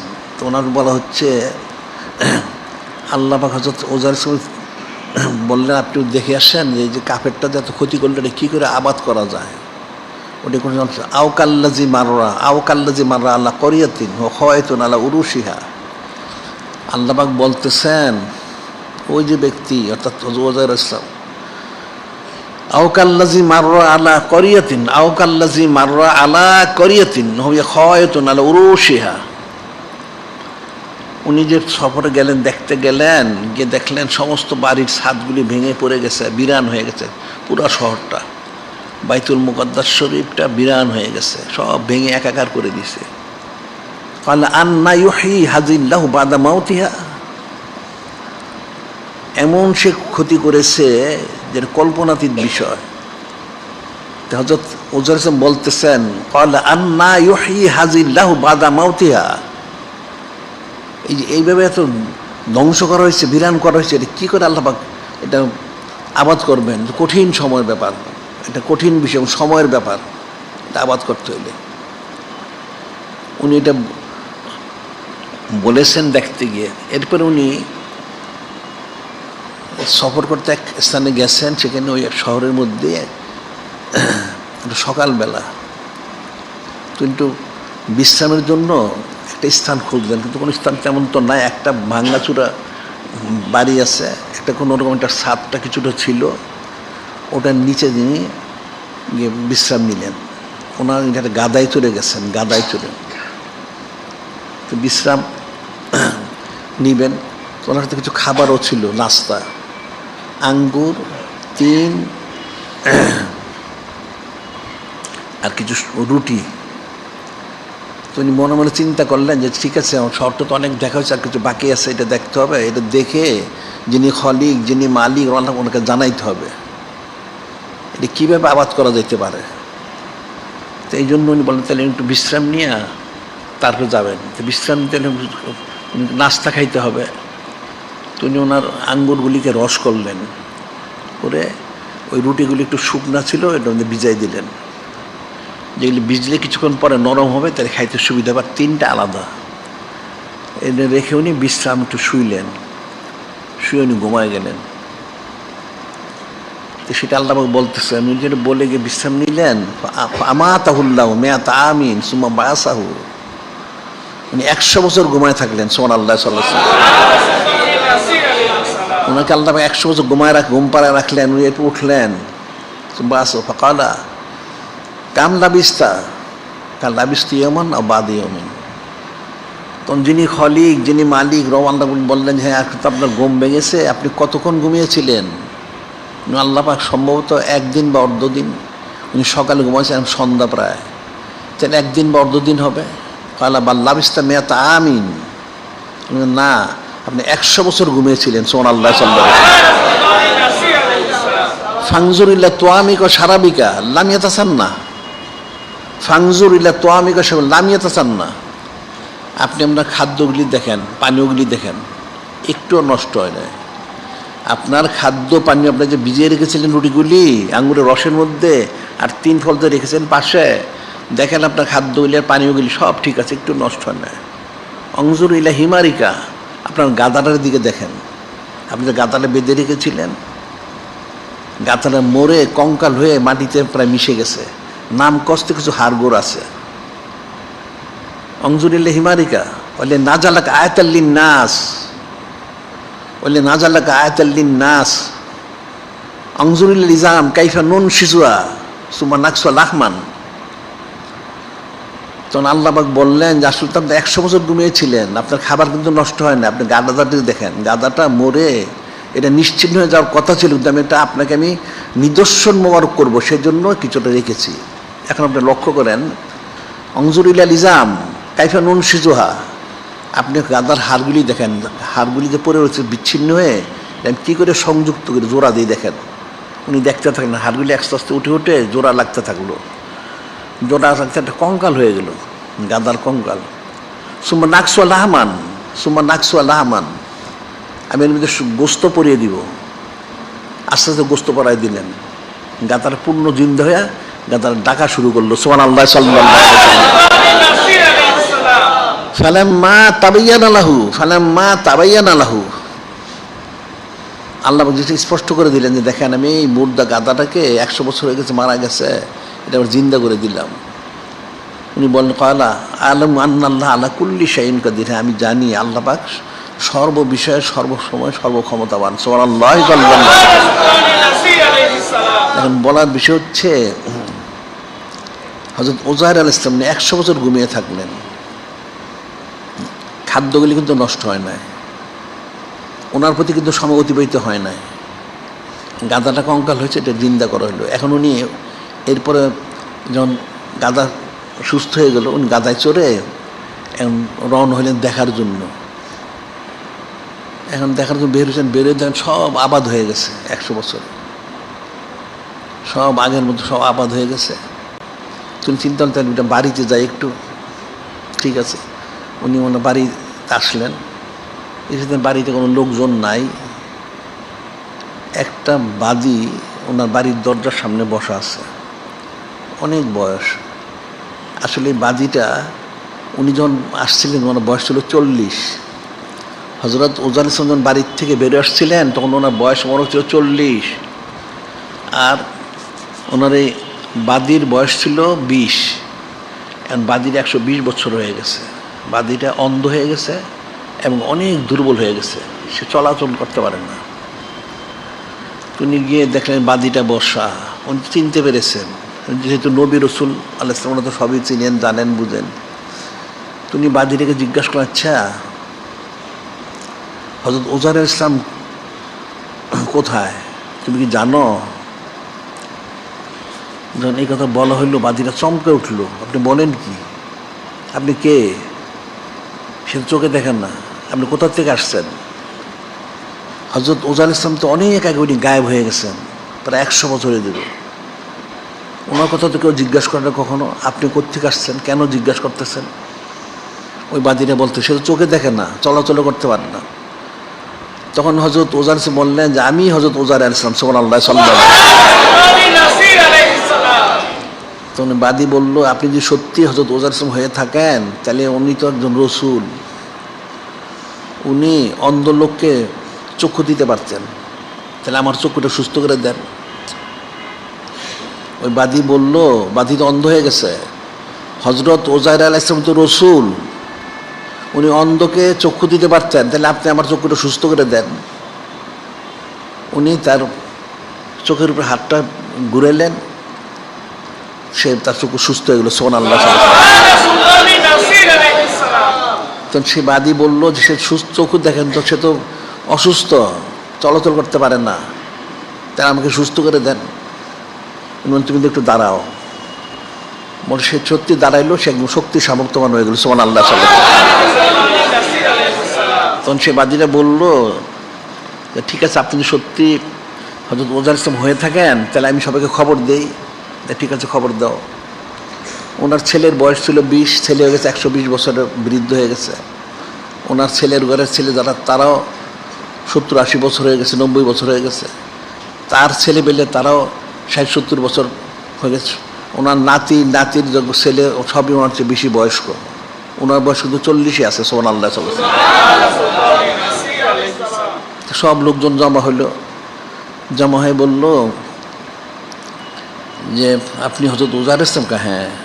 তো ওনার ছেলে বলতেছে, আমার যিনি পিতা ছিলেন হযরত উযার আলাইহিস সালাম, ওনার একটা নিদর্শন ছিল। কি ছিল? ওনার কাঁধের মধ্যে একটা তিল ছিল বড়। তুমি ঠিক আছে, দেখো তো আমার পিঠে তিলটা আছে কিনা। হ্যাঁ, তিলটা আছে। তারপর সবাই বললেন, উনি তো হাফেজে তাওরাত শরীফ ছিলেন, তাওরাত শরীফ উনি হাফেজ ছিলেন। তিনি বললেন, হ্যাঁ আমিও তাওরাত শরীফ হাফেজ। ঠিক আছে, উনি পুরা তাওরাত শরীফটা মুখস্থ শোনাই দিলেন। সুবহানাল্লাহ।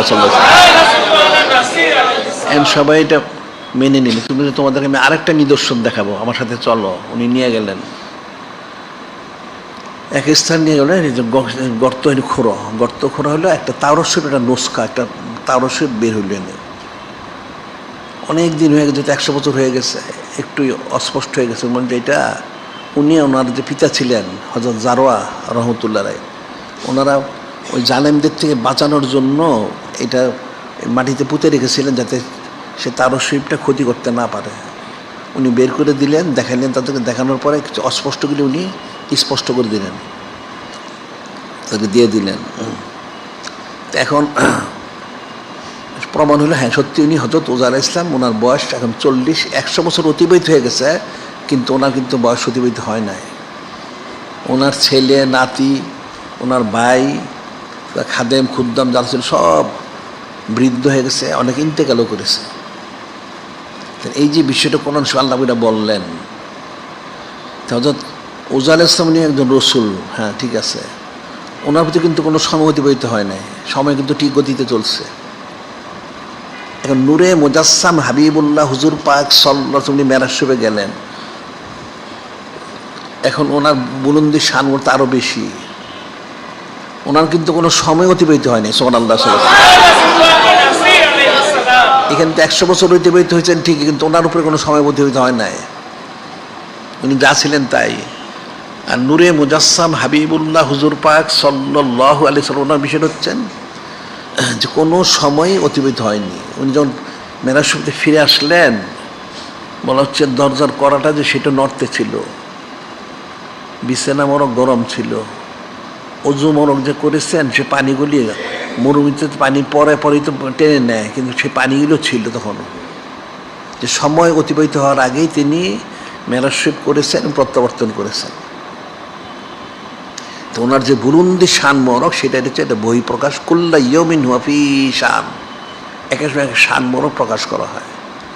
তাই এই মেরাজ শরীফটা এটা তো সাধারণ মানুষের উপলব্ধির বাইরে, আকলের বাইরে, এটা মানুষ সাধারণভাবে মানুষের পক্ষে বোঝা কখনোই সম্ভব না। কিন্তু আল মেরাজ হাক্কুন, এর বিশ্বাস করতে হবে। এটাই কোনো করছে ইউমিনুনা বিল গায়ব, অদৃশ্যে বিশ্বাস স্থাপন করতে হবে। এখানে কোনো চুচারা কিলোকাল করার কোনো সুযোগ নাই। যদি কেউ চুচারা কিলোকাল করে, সে কিন্তু ইমানদার থাকতে পারবে না। এটা কোরআন শরীফ, হাদিস শরীফ, এবং হাদিস শরীফে 45 জন সাহাবী রাদিয়াল্লাহু আনহু বর্ণনা করছে, মুতাওয়াতির বর্ণনা বলা হচ্ছে, এটা মুতাওয়াতির 45 জন। এই বিশ্বাস করা ফরজে আইন, অস্বীকার করলে কুফরি হবে। এখন মানুষ চুচারা কিলোকাল করার কারণে কিছু লোক গোমরা হয়ে গেছে, বিভ্রান্ত হয়ে গেছে। আর বিশেষ করে যারা লামাজাবি, যারা সালাফি দাবি করে, এরা কিন্তু মেরাজ শরীফ সরাসরি বিশ্বাস করে না, নাউজুবিল্লাহ। এবং এদের সাথে কাফেরগুলি তো আছে। এদের বক্তব্য হলো যে নূরে মুজাসসাম হাবিবুল্লাহ হুজুর পাক সাল্লাল্লাহু আলাইহি ওয়াসাল্লাম, ঠিক আছে, উনি কাবা শরীফ থেকে বাইতুল মুকাদ্দাস গেছেন, ঠিক আছে, এরপরে যে গেলেন মেরাজ শরীফে, এটা তো কঠিন অবস্থা। কারণ আরশ আজিমে যেতে হলে 7 আসমান পার হয়ে যেতে হবে। তো 7 আসমান পার হইতে হলে তো অনেক গ্রহ নক্ষত্র আছে, সূর্য আছে, অনেক কিছু, যেটা অনেক প্রখর তাপ, এটা কী করে যাবে? নাউজুবিল্লাহ। আরে মূর্খ লোকগুলো যেটা বুঝেই নেয়, হযরত ফেরেশতা আলাইহিস সালাম ওনার চোখের পলকে আসেন আর যান। ওনার তো নূরে মুজাসসাম হাবিবুল্লাহ হুজুর পাক সাল্লাল্লাহু আলাইহি সাল্লাম, ওনার থেকে এক কাতরা নূর মনু নিয়ে ওনাদেরকে সৃষ্টি করা হয়েছে। সুবহানাল্লাহ। আর সমস্ত উনি তো উনি নূরময়। সুবহানাল্লাহ। এখন এটা কথাটা ঘুরাই বলা উচিত ছিল, মূর্খ লোক তো এটা বুঝে নেগেলি, নাদান। এটা বলা উচিত ছিল যে নূরে মুজাসসাম হাবিবুল্লাহ হুজুর পাক সাল্লাল্লাহু আলাইহি ওয়াসাল্লাম যে মেরাজ শরীফে তাশরিফ নিলেন, তাহলে ওনার যে রূপ মোবারক, সমস্ত কায়নাত কি করে ঠিক থাকলো? সব তো ঘুরে ঘুরে হয়ে যাওয়ার কথা ছিল, তছনছ হয়ে যাওয়ার কথা ছিল ওনার রূপের কারণে। সুবহানাল্লাহ। তাইলে সব ঠিক থাকলো কি করে? ঠিক থাকলো কিভাবে? উনি যে ওমা আরসালনাকা ইল্লা রাহমাতাল লিল আলামিন, উনি সমস্ত যে রহমত মোবারক স্বরূপ। সুবহানাল্লাহ। এই জন্য সমস্ত কায়নাত যা ছিল তাই বহাল তবিত রয়ে গেছে, অন্যথা কিন্তু সমস্ত কিছু তছনছ হয়ে যাওয়ার কথা ছিল। কারণ ওনার যে নূর মোবারক, এটা বরদাস্ত করার কার কোন ক্ষমতা নাই, এটা কঠিন বিষয়। হযরত জিবরিল আলাইহিস সালাম উনি তো নিয়ে গেলেন। এখন ওনাকে যখন বলা হলো সিদরাতুল মুনতাহা থেকে আপনি আমার সাথে আসুন, তো বললে আমার পক্ষে যাওয়া সম্ভব না। কেন?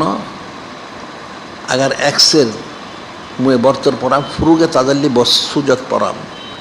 হযরত জিবরিল বললেন, ইয়া রাসূলুল্লাহ, হাবিব আল্লাহ, যেই নূর মোর বর্ষিত হচ্ছে এখানে, আপনি যে যাবেন এখান থেকে আল্লাহ ওনার দিদার মোবারকে যেই নূর বর্ষিত হচ্ছে, এগুলো যদি আমাদের উপরে পড়ে, আমি এক চুল পরিমাণ চুলের মাথার সামনে যাই, একদম আমরা পুরো সারকার হয়ে যাবো। সুবহানাল্লাহ।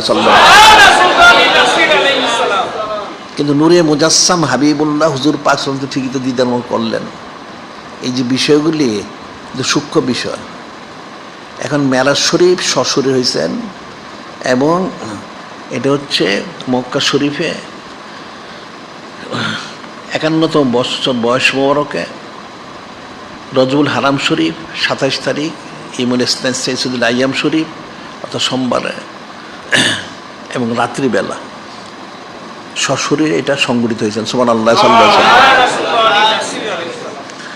এখন আল্লাহ নিয়েছেন ওনাকে নিদর্শন দেখার জন্য, নিদর্শন দেখা কোনো বাকি নাই। আসলে প্রকাশ্যে ঘোষণা দিয়ে যিনি খলিক, যিনি মানে আল্লাহ উনি ওনার দিদার মোবারক দান করেছেন। সুবহানাল্লাহ সাল্লাল্লাহু আলাইহি ওয়াসাল্লাম। হলো প্রকাশ্যে ঘোষণা দিয়ে, উনি তো দিদার মোবারক আসেনি, প্রকাশ্য ঘোষণা দিয়ে। যেমন যদি বলা হয় বোঝার জন্য, সুলতান হিন্দ খাজা গরিব নেওয়াজ হাবিবুল্লাহ রহমতুল্লাহ আলাইহি, খাজা সাহেব রহমতুল্লাহ যে আজমির শরীফ আছেন, ওনার সাউনি মুড়ি মোবারক আছেন অনেক লম্বা। মূল বিষয় হচ্ছে এটা ওনার প্রধান খলিফা হযরত বখতিয়ার কাকি রহমতুল্লাহ আলাইহি, উনি খাজা সাহেব রহমতুল্লাহ আলাইহি বেসাল শরীফ পর উনি ওনাকে স্বপ্নে দেখলেন, মোরাকাবায় দেখলেন। উনি 20 দিন পরে সংবাদ পেলেন যে ওনার শায়েখ উনি বেসাল শরীফ গ্রহণ করছেন। তিনি বললেন, আমি আসর নামাজ পড়ে জায় নামাজে মোরাকাবায় ছিলাম, আমি মোরাকায় দেখতে পেলাম খাজা সাহেব রহমতুল্লাহ ওনাকে দেখলাম। দেখে আমি অনেক কন্দবুসি করলাম, কদমবুসি করে সালাম দিলাম। জিজ্ঞাসা করলাম যে আমার মহাসম্মানিত শায়েখ, যে আপনি কেমন আছেন? যিনি 97 বছর জমিনে ছিলেন, 97 বছর আপনার জীবনের পুরোটা সময়ই আপনি ব্যয় করছেন রেজামন্দি সুর হাসিল করার লক্ষ্যে। কেমন আছেন বললেন, আমি তো খুব ভালো আছি। যিনি খলিক, যিনি মালিক রহমাল্লাহ, যিনি নূরে মুজাসসাম হাবিবুল্লাহ হুজুর পাক সাল্লাল্লাহু আলাইহি ওয়াসাল্লাম আমাকে কবুল করেছেন, গ্রহণ করেছেন এবং আমাকে আরশের অধিবাসী করেছেন। সুবহানাল্লাহ। অর্থ কি? অর্থ হচ্ছে আমি 24 ঘন্টা যিনি খলিক, যিনি মালিক, যিনি রব ওনার জিয়ারত মোবারক আছি। সুবহানাল্লাহ। একজন ওলি আল্লাহ, ঠিক আছে উনি বেসাল শরীফ পরেই হোক, 24 ঘন্টা জিয়ারত মোবারক থাকেন, তাহলে নূরে মুজাসসাম হাবিবুল্লাহ হুজুর পাক সাল্লাল্লাহু উনি কোথায় থাকবেন? মানুষের তো আকল বুদ্ধি সব নষ্ট হয়ে গেছে, ইলিম কালাম নাই, আকল বুদ্ধি কিছুই নাই। আর উনি শুরুতেই ছিলেন, এখনো আছেন, অনন্তকালই থাকবেন। সুবহানাল্লাহ। মেরাজ হচ্ছে কুল্লা ইয়াউমিন হুয়া ফি শান, এখন এক শান মোবারক, রফানা লাকা যিকরাক, বুলন্দি শান মোবারক। এটা মানুষের আকল বুদ্ধি সমাজের সম্পূর্ণ বাইরে, এটা সাধারণ মানুষ বুঝতে পারবে না। কাজে আল মেরাজ ও হাক্কুন, এটা বিশ্বাস করতে হবে। এবং কাবা শরীফ, বাইতুল মুকাদ্দাস শরীফ, সেখান থেকে আশাজিম জিয়ারত মোবারক, সাক্ষাৎ মোবারক প্রকাশ্যে, এবং সেখান থেকে নামাজ মোবারক হাদিয়া করলেন, প্রত্যাবর্তন করলেন। এটা বিশ্বাস করতে, এটা ফরজে আইন। এমনি কোনো চুচারে কিলো কারো ইমান থাকবে না। এটা আহলে সুন্নাত যার অর্থ হইল হযরত সাহাবাই কিরাম রাদিয়াল্লাহু ওনাদের যে আকীদা, সে আকীদাটা পোষণ করতে হবে। আল মেরাজ হাক্কুন, মেরাজ সত্য, এটা মনে রাখতে হবে। এখন আমরা আজকে কিছু আলোচনা সামনের সপ্তাহগুলিতে আলোচনা করবো আরও বিস্তারিত। বিষয়টা অনেক সূক্ষ্ম বিষয় এবং ফিকিরের বিষয়, এবং সূরা নজম শরীফ আরও বিস্তৃত আলোচনা করে, সেটা আমরা আলোচনা করবো। মানুষ আসলে কোরআন শরীফ মানুষ বুঝতে পারেন নাই, বুঝতে না পারার কারণে তারা অপব্যাখ্যা করেছে। নাউযুবিল্লাহ। আল্লাহ যেটা বলছেন, ফাআম্মাল্লাযিনা ফী কুলুবিহিম যায়গুন ইয়াত্তাবিউনা মা তাশাবাহা মিনহু, যাদের অন্তরে বক্রতা, কুফরি, শিরক আছে, গালিজ আছে, তারা আয়াতে মুতাশাবিহগুলো অনুসরণ করে। কেন? ইবতিগাল ফিতনাত ইবতিগা তাউইলিহি, ফিতনা সৃষ্টি করার জন্য, অপব্যাখ্যা করার জন্য। নাউযুবিল্লাহ। ওমা ইয়ালামু তাউইলাহু ইল্লাল্লাহ, যিনি খলিক, যিনি মালিক রহমাল্লাহ, যিনি নূরে মুজাসসাম হাবিবুল্লাহ হুজুর পাক সাল্লাল্লাহু আলাইহি ওয়াসাল্লাম, ওনারা ছাড়া এই ব্যাখ্যা কেউ জানে না। সুবহানাল্লাহ। তাহলে যত ব্যাখ্যা সে করুক, সে ভুল করবে। যদি তাকে যিনি খলিক, যিনি মালিক রহমাল্লাহ, যিনি নূরে মুজাসসাম হাবিবুল্লাহ হুজুর পাক সাল্লাল্লাহু আলাইহি ওয়াসাল্লাম ওনারা না জানান, তাহলে কোনোদিন সে ব্যাখ্যা করতে পারবে না। এই জন্যই ভুল হয় মানুষের। ওটাই হচ্ছে মিল্লাদুন্না ইলমা, এলমেলাদুন্নি, অর্থাৎ আল্লাহ পাকের তরফ থেকে যদি জানানো হয়, নূরে মুজাসসাম হাবিবুল্লাহ হুজুর পাক সাল্লাল্লাহু আলাইহি ওয়াসাল্লাম তরফ জানানো হয়, তখন সে জানবে, আর সে কোনোদিন এটা বুঝতে পারবে না। যেটা সূক্ষ্ম বিষয় ফিকির করতে হবে। আর নূরে মুজাসসাম হাবিবুল্লাহ হুজুর পাক সাল্লাল্লাহু আলাইহি ওয়াসাল্লাম যে শান মোবারক, এটা একটা কল্পনাতীত বিষয়, এটা কেউ কল্পনাও করতে পারবে না। এই যে হাদিস শরীফ জাবির ইবনে আব্দুল্লাহ আনসারীর জন্য হাদিস শরীফটা, এটা কিন্তু একটা সূক্ষ্ম হাদিস শরীফ। এটা ওই বাতিল ফেরকা যারা ওহাবি খারিজি রাফিজি মোতাজিলা যারা আছে, এরা হাদিস শরীফ অস্বীকার করে, নাউজুবিল্লাহ। এটা সর্বাধিক বিশুদ্ধ বর্ণনায় বর্ণিত। এখানে যদি এটাকে বুঝতে পারে, তাহলে নূরে মুজাসসাম হাবিবুল্লাহ হুজুর পাক সাল্লাল্লাহু আলাইহি ওয়াসাল্লাম হাকিকত মানুষে বুঝতে না পারলেও সে উপলব্ধি করতে পারবে। কারণ যখন উনি তার সময় আনলেন তখন কিছুই ছিল না, তাহলে তিনি ছিলেন কোথায় থাকলে উনি? এটা মানুষ তো বুঝবে না। আসমান জমিন আরশ কুরসি লৌহ কলম, কোনো একটা জিনিস তৈরি করলে একটা পাত্রের দরকার হয়, একটা পাত্রের মধ্যে রাখতে হবে, একটা সময়ের দরকার আছে, স্থানের দরকার আছে। তখন তো কিছুই ছিল না। আলাম ইয়াকুন ফি যালিকা শাইউন, তখন কিছুই ছিল না। তখন কোথায় ছিলেন? কুদ্দুত মোবারকে। তাহলে কুদ্দুত মোবারকটা কি? এত ফিকিরের বিষয়। তাহলে যিনি খলিক, যিনি মানে আল্লাহ, তিনি ছিলেন, আছেন, থাকবেন, তাহলে উনি কীভাবে আছেন? ওনার তো কোনো কিছু প্রয়োজন নাই। তাইলে তো দেখা যাচ্ছে নূরে মুজাসসাম হাবিবুল্লাহ হুজুর পাশ ওনারও কোনো প্রয়োজন নাই। সুবহানাল্লাহ। আমরা যে বলি এক কথায় যে নূরে মুজাসসাম হাবিবুল্লাহ হুজুর পাক সাল্লাল্লাহু আলাইহি ওয়াসাল্লাম, শুধু যিনি খলিক, যিনি মানে আল্লাহ পাক, আল্লাহ পাক নাই ছাড়া সব। সুবহানাল্লাহ। ওনাকে শুধু আল্লাহ পাক বলা যাবে না, আর সব বলা যাবে। সুবহানাল্লাহ। এটা কিন্তু মানুষ কখনোই এটা বুঝতে পারে না। এই জন্য তারা এই ব্যাখ্যাগুলি সঠিক করতে পারে না। এরা বিভ্রান্ত হয়ে গেছে। এরা কোরআন শরীফে আল্লাহ বলছেন, কাফেরা বলতো অমালি হাজার রাসূল ইয়াকুলু তামশিবিল আসওয়াক, অমালি হাজার রাসূল ইয়াকুলু তামশিবিল আসওয়াক। উনি কেমন রসুল? বাজারে যান, খাদ্য খান। নাউজুবিল্লাহ। এটা তো জাহিরা হাকিকত তো এটা জানে না। বিষয়টা তো অনেক সূক্ষ্ম কঠিন বিষয়। এই যে মেরাজ শরীফটা কঠিন বিষয়, একটা বুলন্দির সামল প্রকাশ করা হয়েছে যে মেরাজ শরীফ এটা মানে সশরীর মোবারকে, ডিসি মোবারকে, নূরুল মুজাসসাম মোবারকে নিয়ে একবার প্রকাশ্য করেছেন উম্মতের সৃষ্টিকে দেখানোর জন্য। উনি তো 24 ঘন্টায় জিয়ারত মোবারকে আছেন। সুবহানাল্লাহ। যেখানে দেখানোর কিছু বাকি নাই। এটা সূক্ষ্ম বিষয়, কঠিন বিষয়। যে আল মেরাজু হাক্কুন, বিশ্বাস করতে হবে এটা সশরীরে, কোনো আলাদা কিছু না। হযরত ফেরেশতারা ওনার চোখের পলকে আসেন আর যান, সেই আসমানে আসা যাওয়া করতে পারেন, জান্নাতে যান আর আসেন, এটা কি হইতে পারে? তাইলে সমস্ত হযরত ফেরেশতা হচ্ছে নূরে মুজাসসাম হাবিবুল্লাহ হুজুরের খাদেম, গোলাম। তো গোলামে যাইতে আসতে পারে, তো মালিকে যাবেন কিভাবে? এটা তো আরও সূক্ষ্ম বিষয়। গোলামের যেতে হয়, আসতে হয়, কিন্তু মালিকের যেতে আসতে হয় না। এখন আল্লাহ পাক কোথায় আছেন বলো দেখি? কিন্তু মানুষ তো বুঝতে পারবে না। আল্লাহ পাক তো সব জায়গায় আসছেন। তাই আল্লাহ পাকে কোথাও যেতে হয়? তাহলে নূরে মুজাসসাম হাবিবুল্লাহ হুজুর কোথায় আছেন? এটা বলতে পারবে না কেউ। যখন না মানুষ ইন্তেকাল করে, একটা উদাহরণ, ইন্তেকাল করে, প্রত্যেকের কবরে কিন্তু সে দেখতে পায়। তাকে যখন বলা হয়, প্রশ্ন করা হয়, 3টা প্রশ্ন।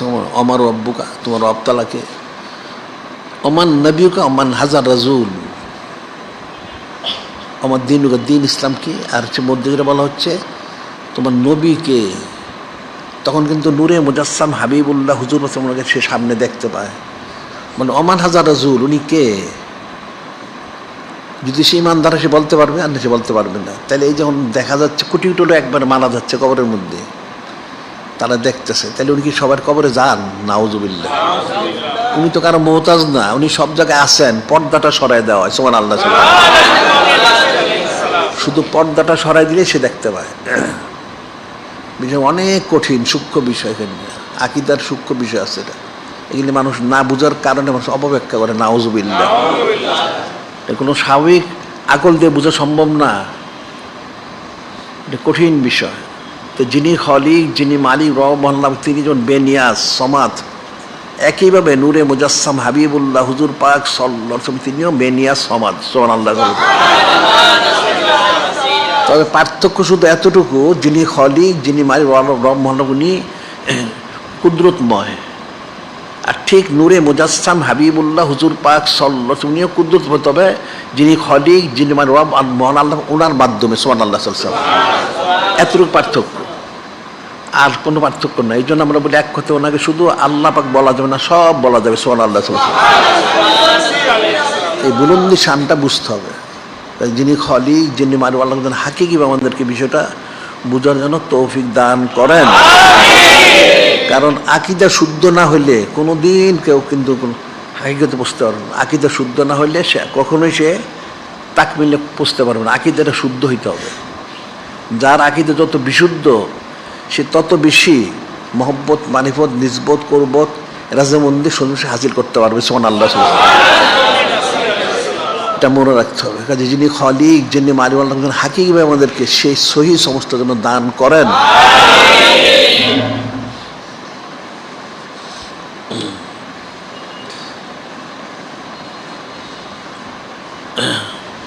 আমরা প্রতি সপ্তাহে যেটা বলে থাকি, মহিলাদের তালিম, এখন এখানে মহিলারা তালিমে আসা উচিত মহিলাদেরকে।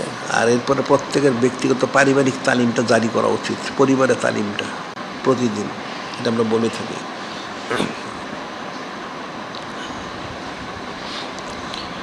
আর আমাদের এখানে অনন্তকাল তো সৈয়দ সাইদুল আশরাফ জারি করা আছে, বাদ মাগরিব থেকে প্রতিদিন হয়।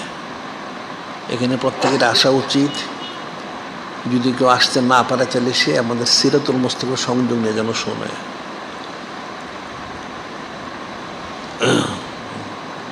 আর এখানে তো আসা উচিত প্রত্যেকের সাথে সাথে প্রত্যেকের যাদের অধীনস্থ মা তাহার যারা আছে এবং সন্তান, ছেলে যারা আছে, নাতি নাতকর যারা আছে, এদেরকে নিয়ে আসা উচিত।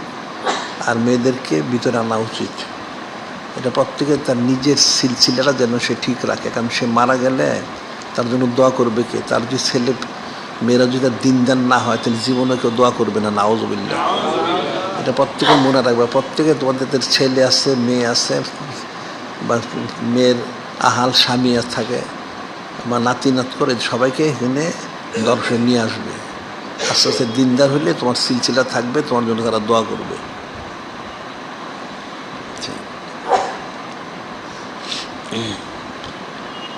দৈনিক আল ইহসান শরীফ পত্রিকা আমাদের প্রতিদিন বের হচ্ছে। এখানে 12 পৃষ্ঠা, তার মধ্যে 6 পৃষ্ঠা হচ্ছে নূরে মুজাসসাম হাবিবুল্লাহ হুজুর পাক সাল্লাল্লাহু আলাইহি ওয়াসাল্লাম সানাসিবত থাকে এর মধ্যে সুবহানাল্লাহ সাল্লাল্লাহু আলাইহি ওয়াসাল্লাম। আর আমাদের কিতাবাদি এবং রেসাল শরীফ মিলে 600-র বেশি প্রকাশিত হয়েছে সুবহানাল্লাহ সাল্লাল্লাহু আলাইহি ওয়াসাল্লাম। এখন তালিমের জন্য প্রত্যেকটাই দরকার। তবে আলাদাভাবে নুসরাতুল উলুম আল্লাহ একটা কিতাব বের হচ্ছে তালিমের জন্য। আরও কিতাব বের হচ্ছে। এই সপ্তাহে বের হয়েছে 3টা কিতাব। একটা হচ্ছে আকিবাতুল শাতিমিন, অর্থাৎ নূরে মুজাসসাম হাবিবুল্লাহ হুজুর পাক সাল্লাল্লাহু আলাইহি ওয়াসাল্লাম ওনার শান মোবারকের খেলাফ যারা বক্তব্য পেশ করে থাকে, এদের কি পরিণতি সেটার সম্বন্ধে একটা রেসালা বের হয়েছে। প্রথম খণ্ড, আরও আছে, বের হবে। আর পবিত্র সতর মোবারক সম্পর্কে মানুষের যে কত কুফরি আকীদা, মানুষ তো পড়াশোনা করে এটা জানেও না। এখানে সতর মোবারক সম্পর্কে এটা 2য় খণ্ড। প্রথম খণ্ডটা বের হয়েছে, 2য় খণ্ড, 3য় খণ্ড একটা বের হবে। এই সতর মোবারক সম্পর্কে বিষয়টা হচ্ছে মানে কঠিন বিষয়। এরা এদের যে প্রথম যে সেটা হলো, এদের বক্তব্য হলো যে নূরে মুজাসসাম হাবিবুল্লাহ হুজুর পাক সাল্লাল্লাহু আলাইহি ওয়াসাল্লাম তিনি যখন কাবা শরীফ পুনর্নির্মাণ করা হচ্ছিল, দুনিয়া বেদিস তখন বয়স হচ্ছিল তখন 35। তাদের বক্তব্য তিনি বস্ত্রহীনভাবে সেখানে আঞ্জাম দিয়েছে, নাউযুবিল্লাহ। মানুষ যে কুফরির কোন শ্রেণীতে পড়ছে এটা মানুষ নিজেও জানে না। আর দ্বিতীয় যেটা হচ্ছে সেটা হলো 16-17 বছর বয়স মোবারকে একটা যুদ্ধ হয়েছিল। সেই যুদ্ধের মধ্যে উনি বস্ত্রহীনভাবে এই যুদ্ধ করেছেন, নাউযুবিল্লাহ। আর তৃতীয় আরেকটা যেটা বের হবে সেটা 6-7 বছরের একটা বর্ণনা, একই জিনিস। মানুষ যে কত গোমরা হয়েছে আর কত যে মানুষ জাহেল হয়েছে।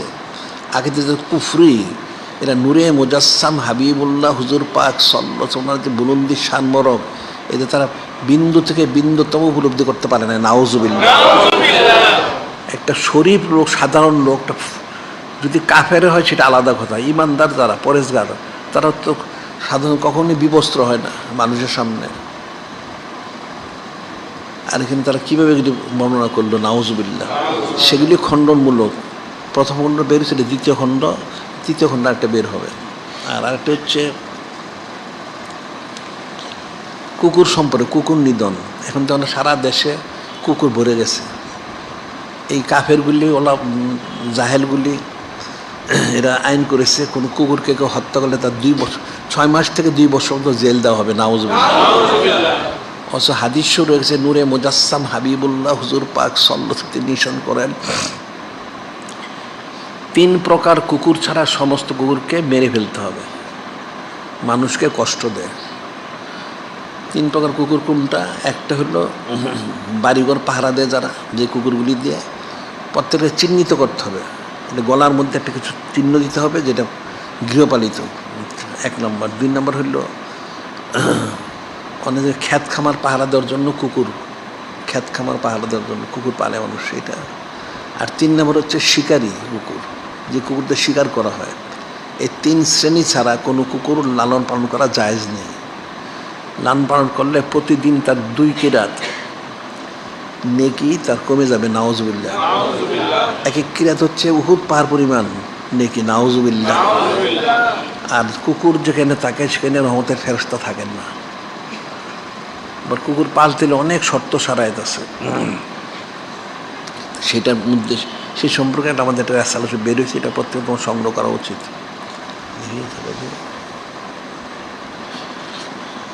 আর বাদ জুমা প্রতিবাদী জুলুস হবে, এটা মনে রাখতে হবে। আর এখানে জুলুসের মধ্যে যে বিষয়টা, সেটা হলো এই যে এখন দেখো এই লাউ আটটা আসার পরে এই যে সুদখোরটা, এটা কিন্তু ওই বাচ্চাদের স্কুলের ছুটিটা রমজান শরীফে এটা তারা বাতিল করে দিয়েছে। নাউজুবিল্লাহ। আবার সবে মেরাজ শরীফের ছুটি, আশুরা শরীফের ছুটি বাতিল করেছে। নাউজুবিল্লাহ।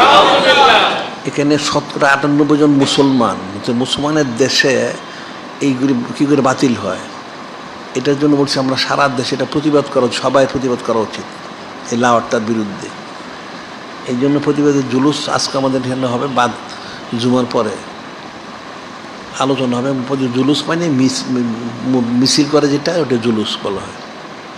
আর আজকে বাদ মাগরিব সাইয়্যিদুল হযরত কাররামাল্লাহু ওয়াজহুল ইসলাম ইমামুল সুমার বেলাদুল শানুর প্রকাশের তারিখ হচ্ছে 13ই রজবুল হারাম শরীফ। আজকে তো 12ই শরীফ, রাত্রে 13 শরীফ, সেই উপলক্ষে মাহফিল বিশেষ ইন্তজাম আছে।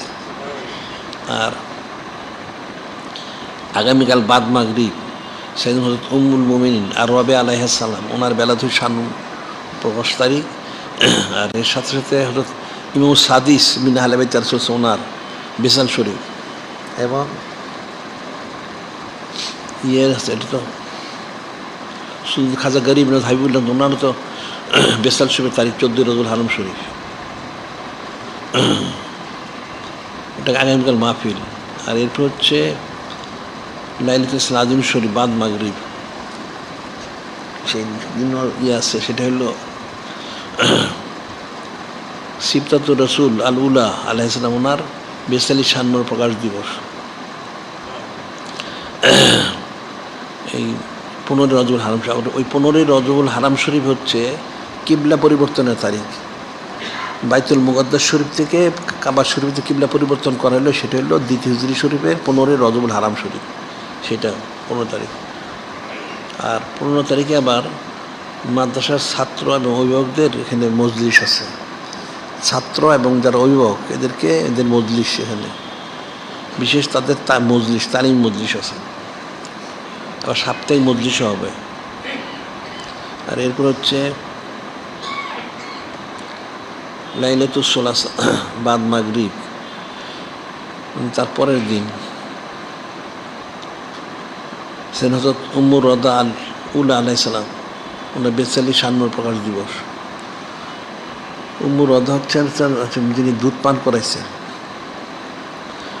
উলা হযরত সোয়াইবা আলাইহিস সালাম, ওনার 42 তারিখ হচ্ছে 16ই রজবুল হারাম শরীফ। আচ্ছা, আর আরেকটা বিষয় যেটা বলা হচ্ছে সেটা হলো, এখন তো মানুষ অনেক যোগাযোগের মাধ্যমে তারা মানুষ সংবাদ আদান প্রদান করে। আমরা সিরাতুল মুস্তাকিমটা করেছি, এটা হচ্ছে দিনই তর্জ তরিকা একটা যোগাযোগ মাধ্যম, আন্তর্জাতিক যোগাযোগ মাধ্যম। তোমরা বাজারে যেইগুলি আছে এটা সামাজিক আর অসামাজিক, কুফরি শিরকি পরিপূর্ণ। আমাদের সিরাতুল মুস্তাকিম তোমরা দাখিলে লেখেন সব শরীয়ত সম্মতভাবে সমস্ত কাজগুলি, বরং ওখানে যা আছে তার চেয়ে বেশি আমাদের এটার মধ্যে আছে। সুবহানাল্লাহ। এখানে পুরুষ মহিলা আলাদা, কোনো বেপর্দা নাই, কোনো হারাম কিছু নাই, গান বাজনা সম্পূর্ণ শরীয়ত সম্মত তর্জ তরিকা। এখানে সারা পৃথিবীতে যোগাযোগ করতে পারবে। আর আমাদের কোটি কোটি মসজিদ মাদ্রাসা ইত্যাদি যা তৈরি করার জন্য আমাদের এটা বলা হচ্ছে, এখানে বাইতুল মাল শরীফ করা হয়েছে, ইমান রক্ষার তহবিল করেছে, অনেক কিছু আছে এখানে। কাজে এর মধ্যে তোমরা প্রত্যেকটা শরীক থাকার চেষ্টা করো যার সামর্থ্য অনুযায়ী। তাহলে শরীক থাকলে এখানে যত কার্যক্রম হবে এটা সবটা তোমার আমল নামে পৌঁছতে থাকবে। সুবহানাল্লাহ। আর আমরা এখানে আন্তর্জাতিক প্রচুর সুন্নত মুবারক প্রচার কেন্দ্র করেছি। এখানে যোগাযোগ করে তোমরা সুন্নতগুলি জানতে হবে, জেনে আমল করতে হবে। এখন তো মানুষ সুন্নত কোনো জানেই না, মানুষের ইলিম কালামের এত অভাব, এরা সুন্নত সময় জানেই না। একটা লোক জিজ্ঞাসা করো, তুমি যত বড় আলেম হোক জিজ্ঞাসা করো, খুব বড় কিছু না যে টুপির সুন্নতটা কি, পারবে না। তারপর নালাইন বুঝো, স্যান্ডেল, নালাইনের সুন্নত মরকটা কি এটা বলতে পারবে না। আর বাকি তো সব রয়েই গেল। তার লেবাসের সুন্নতটা সে জানে না, খাওয়া দাওয়ার সুন্নতটা সে জানে না, চলাফেরার সুন্নতটা সে জানে না, ঘুমানো শোয়ানোর সুন্নতটা জানে না, অনেক কিছু তারা জানে না। তাহলে কী করে ফায়দা তারা লাভ করবে? সেগুলো যেন আমরা এখানে আমরা আন্তর্জাতিক পবিত্র সুন্নত মোবারক প্রচার কেন্দ্র করেছি। কেন সেটা সব জানতে পারবা।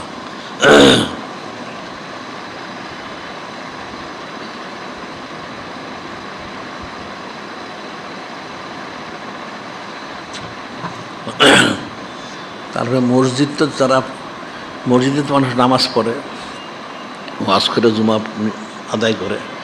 মসজিদে গিয়ে দেখবা তাদের মিম্বরটা দেখো তো, মসজিদের মিম্বরটা কতজনের সুন্নত জানে। তোমরা তো হয়তো অনেকে জানো না যে আমাদের যে মিম্বর শরীফটা করছি এটা তো সেই সুন্নত সেই মাপ অনুযায়ী করা হয়েছে। এই মাপটা কতজন জানে না। এবার খুতবায় লাঠি ব্যবহার করা সুন্নত, এটা কী সে লাঠি হবে, কী মাপ হবে, এটাও কিন্তু জানে না মানুষ। জিজ্ঞেস করে দেখো, যত বড় আলেম হোক জিজ্ঞেস করা হচ্ছে বলতে পারবে না, কেন তারা জানে না। তা আমাদের আমরা সমস্ত সুন্নতগুলি প্রকাশ করে দিচ্ছি। সুবহানাল্লাহ। এখানে এসে তোমাদের এগুলি জানা উচিত, শেখা উচিত এবং সে অনুযায়ী আমল করা উচিত। এটা 2-4টা আমরা বললাম, এরপর তার অনেক রয়ে গেছে। একটা মানুষের তার জন্মের আগ থেকে মৃত্যুর পর পর্যন্ত সর্ব অবস্থায় তাকে এই সুন্নত মোবারক ইত্তেবা করতে হবে। সুবহানাল্লাহ। এটা মনে রাখতে হবে। যেখানে আমরা এটাও করেছি, তোমরা এখন এখানে এসে এটা জানবে, জেনে সে আমল করবে। আর এগুলি বোঝার জন্য যেটা বলা হচ্ছে, প্রত্যেকের বায়াত হয়ে, যারা বায়াত হয়েছে, যারা হয় না তারা বায়াত হয়ে সবকগুলি নিতে হবে। বাদ ইশা, বাদ ফজর, 100 দুরূদ শরীফ এটা পাঠ করতে হবে, 5 আনফাসটা জারি করতে হবে, আমলগুলি সুন্নত মোবারক করতে হবে। আর ইলিমগুলি আমাদের কিতাবাদি পাঠ করতে হবে। বাজারে কিতাব পাঠ করলে ইমান থাকবে না, কুফরিতে পরিপূর্ণ, নাউজুবিল্লাহ। আর প্রতিদিন সবত এখতিয়ার করা ফরজ। যদি প্রতিদিন আসতে না পারো, সিরাতুল মুস্তাকিম সংযম নিয়ে শুনবে। আর প্রতিদিন কোন শরীফ তেলাওয়াত করবে। আরেকটা কথা আমরা বলে থাকি, মানুষ তো বায়াত হয় অনেক উদ্দেশ্যে, আসলে কোনো উদ্দেশ্যে বায়াত জায়েজ নাই। বায়াত হওয়ার উদ্দেশ্য হলো ওলিয়াল্লাহ হওয়া। এটা মনে রাখবা, যদি তোমার অন্তরে থাকুক আর না থাকুক, তুমি এটা মনে রাখো, বুঝে রাখো, শুনে রাখো। সেটা হলো বায়াত হইতে হবে ওলিয়াল্লাহ হওয়ার জন্য। তুমি যদি বলো আমি তো ওলিয়া, তো আমার তো কিছুই নেই, কী করে ওলিয়াল্লাহ হবো? তোমার কিছু প্রয়োজন নাই, কোনো যোগ্যতা প্রয়োজন নাই। তুমি খালেস কিন্তু কোশিশ করো। ওলিয়াল্লাহ তো তুমি তোমার গায়ের জোর হইতে পারবো না। এটাকে গায়ের জোর দেওয়া হয় না, টাকা পয়সা দেওয়া হয়। এটা কুদ্দুতি বিষয়। নূরে মুজাসসাম হাবিবুল্লাহ হুজুর পাক সাল্লাল্লাহু আলাইহি ওয়াসাল্লাম যদি রহমত বর্ষণ করেন, তাহলে সে ওলিয়াল্লাহ হয়ে যাবে। সুবহানাল্লাহ। কাজে বায়াত হইতে ওলিয়াল্লাহ হওয়ার জন্য এটা নিয়ত করবা, করে আমলগুলি করো। এক অবশ্যই তুমি যদি অনেক বড় ওলিয়াল্লাহ নাও হও, একটা নিসবত তুমি হাজির করবা সুবহানাল্লাহ। এটা মনে রাখতে হবে। কাজে যিনি খলিক, যিনি মালিক আল্লাহ, আমাদের হাকিকিভাবে এই সমস্ত বিষয়গুলো সঠিকভাবে বিশ্বাস করে, আকীদা শুদ্ধ করে, হস্তজন পোষণ করে, আদব সরবত রক্ষা করে যেন হাকিকিভাবেই ওনাদের মহব্বত মারিফত নিসবত করবো, যেন সন্ধ্যে হাজির করার জন্য তৌফিক দান করেন। এবং আল মেরাজু হাক্কুন, মেরাজ সত্য, এটা তো হাকিভাবে আমাদেরকে বিশ্বাস করার তৌফিক দান করেন। এখন যারা কবলাল জুমা 4 রাকাত নামাজ করতে পারে তারা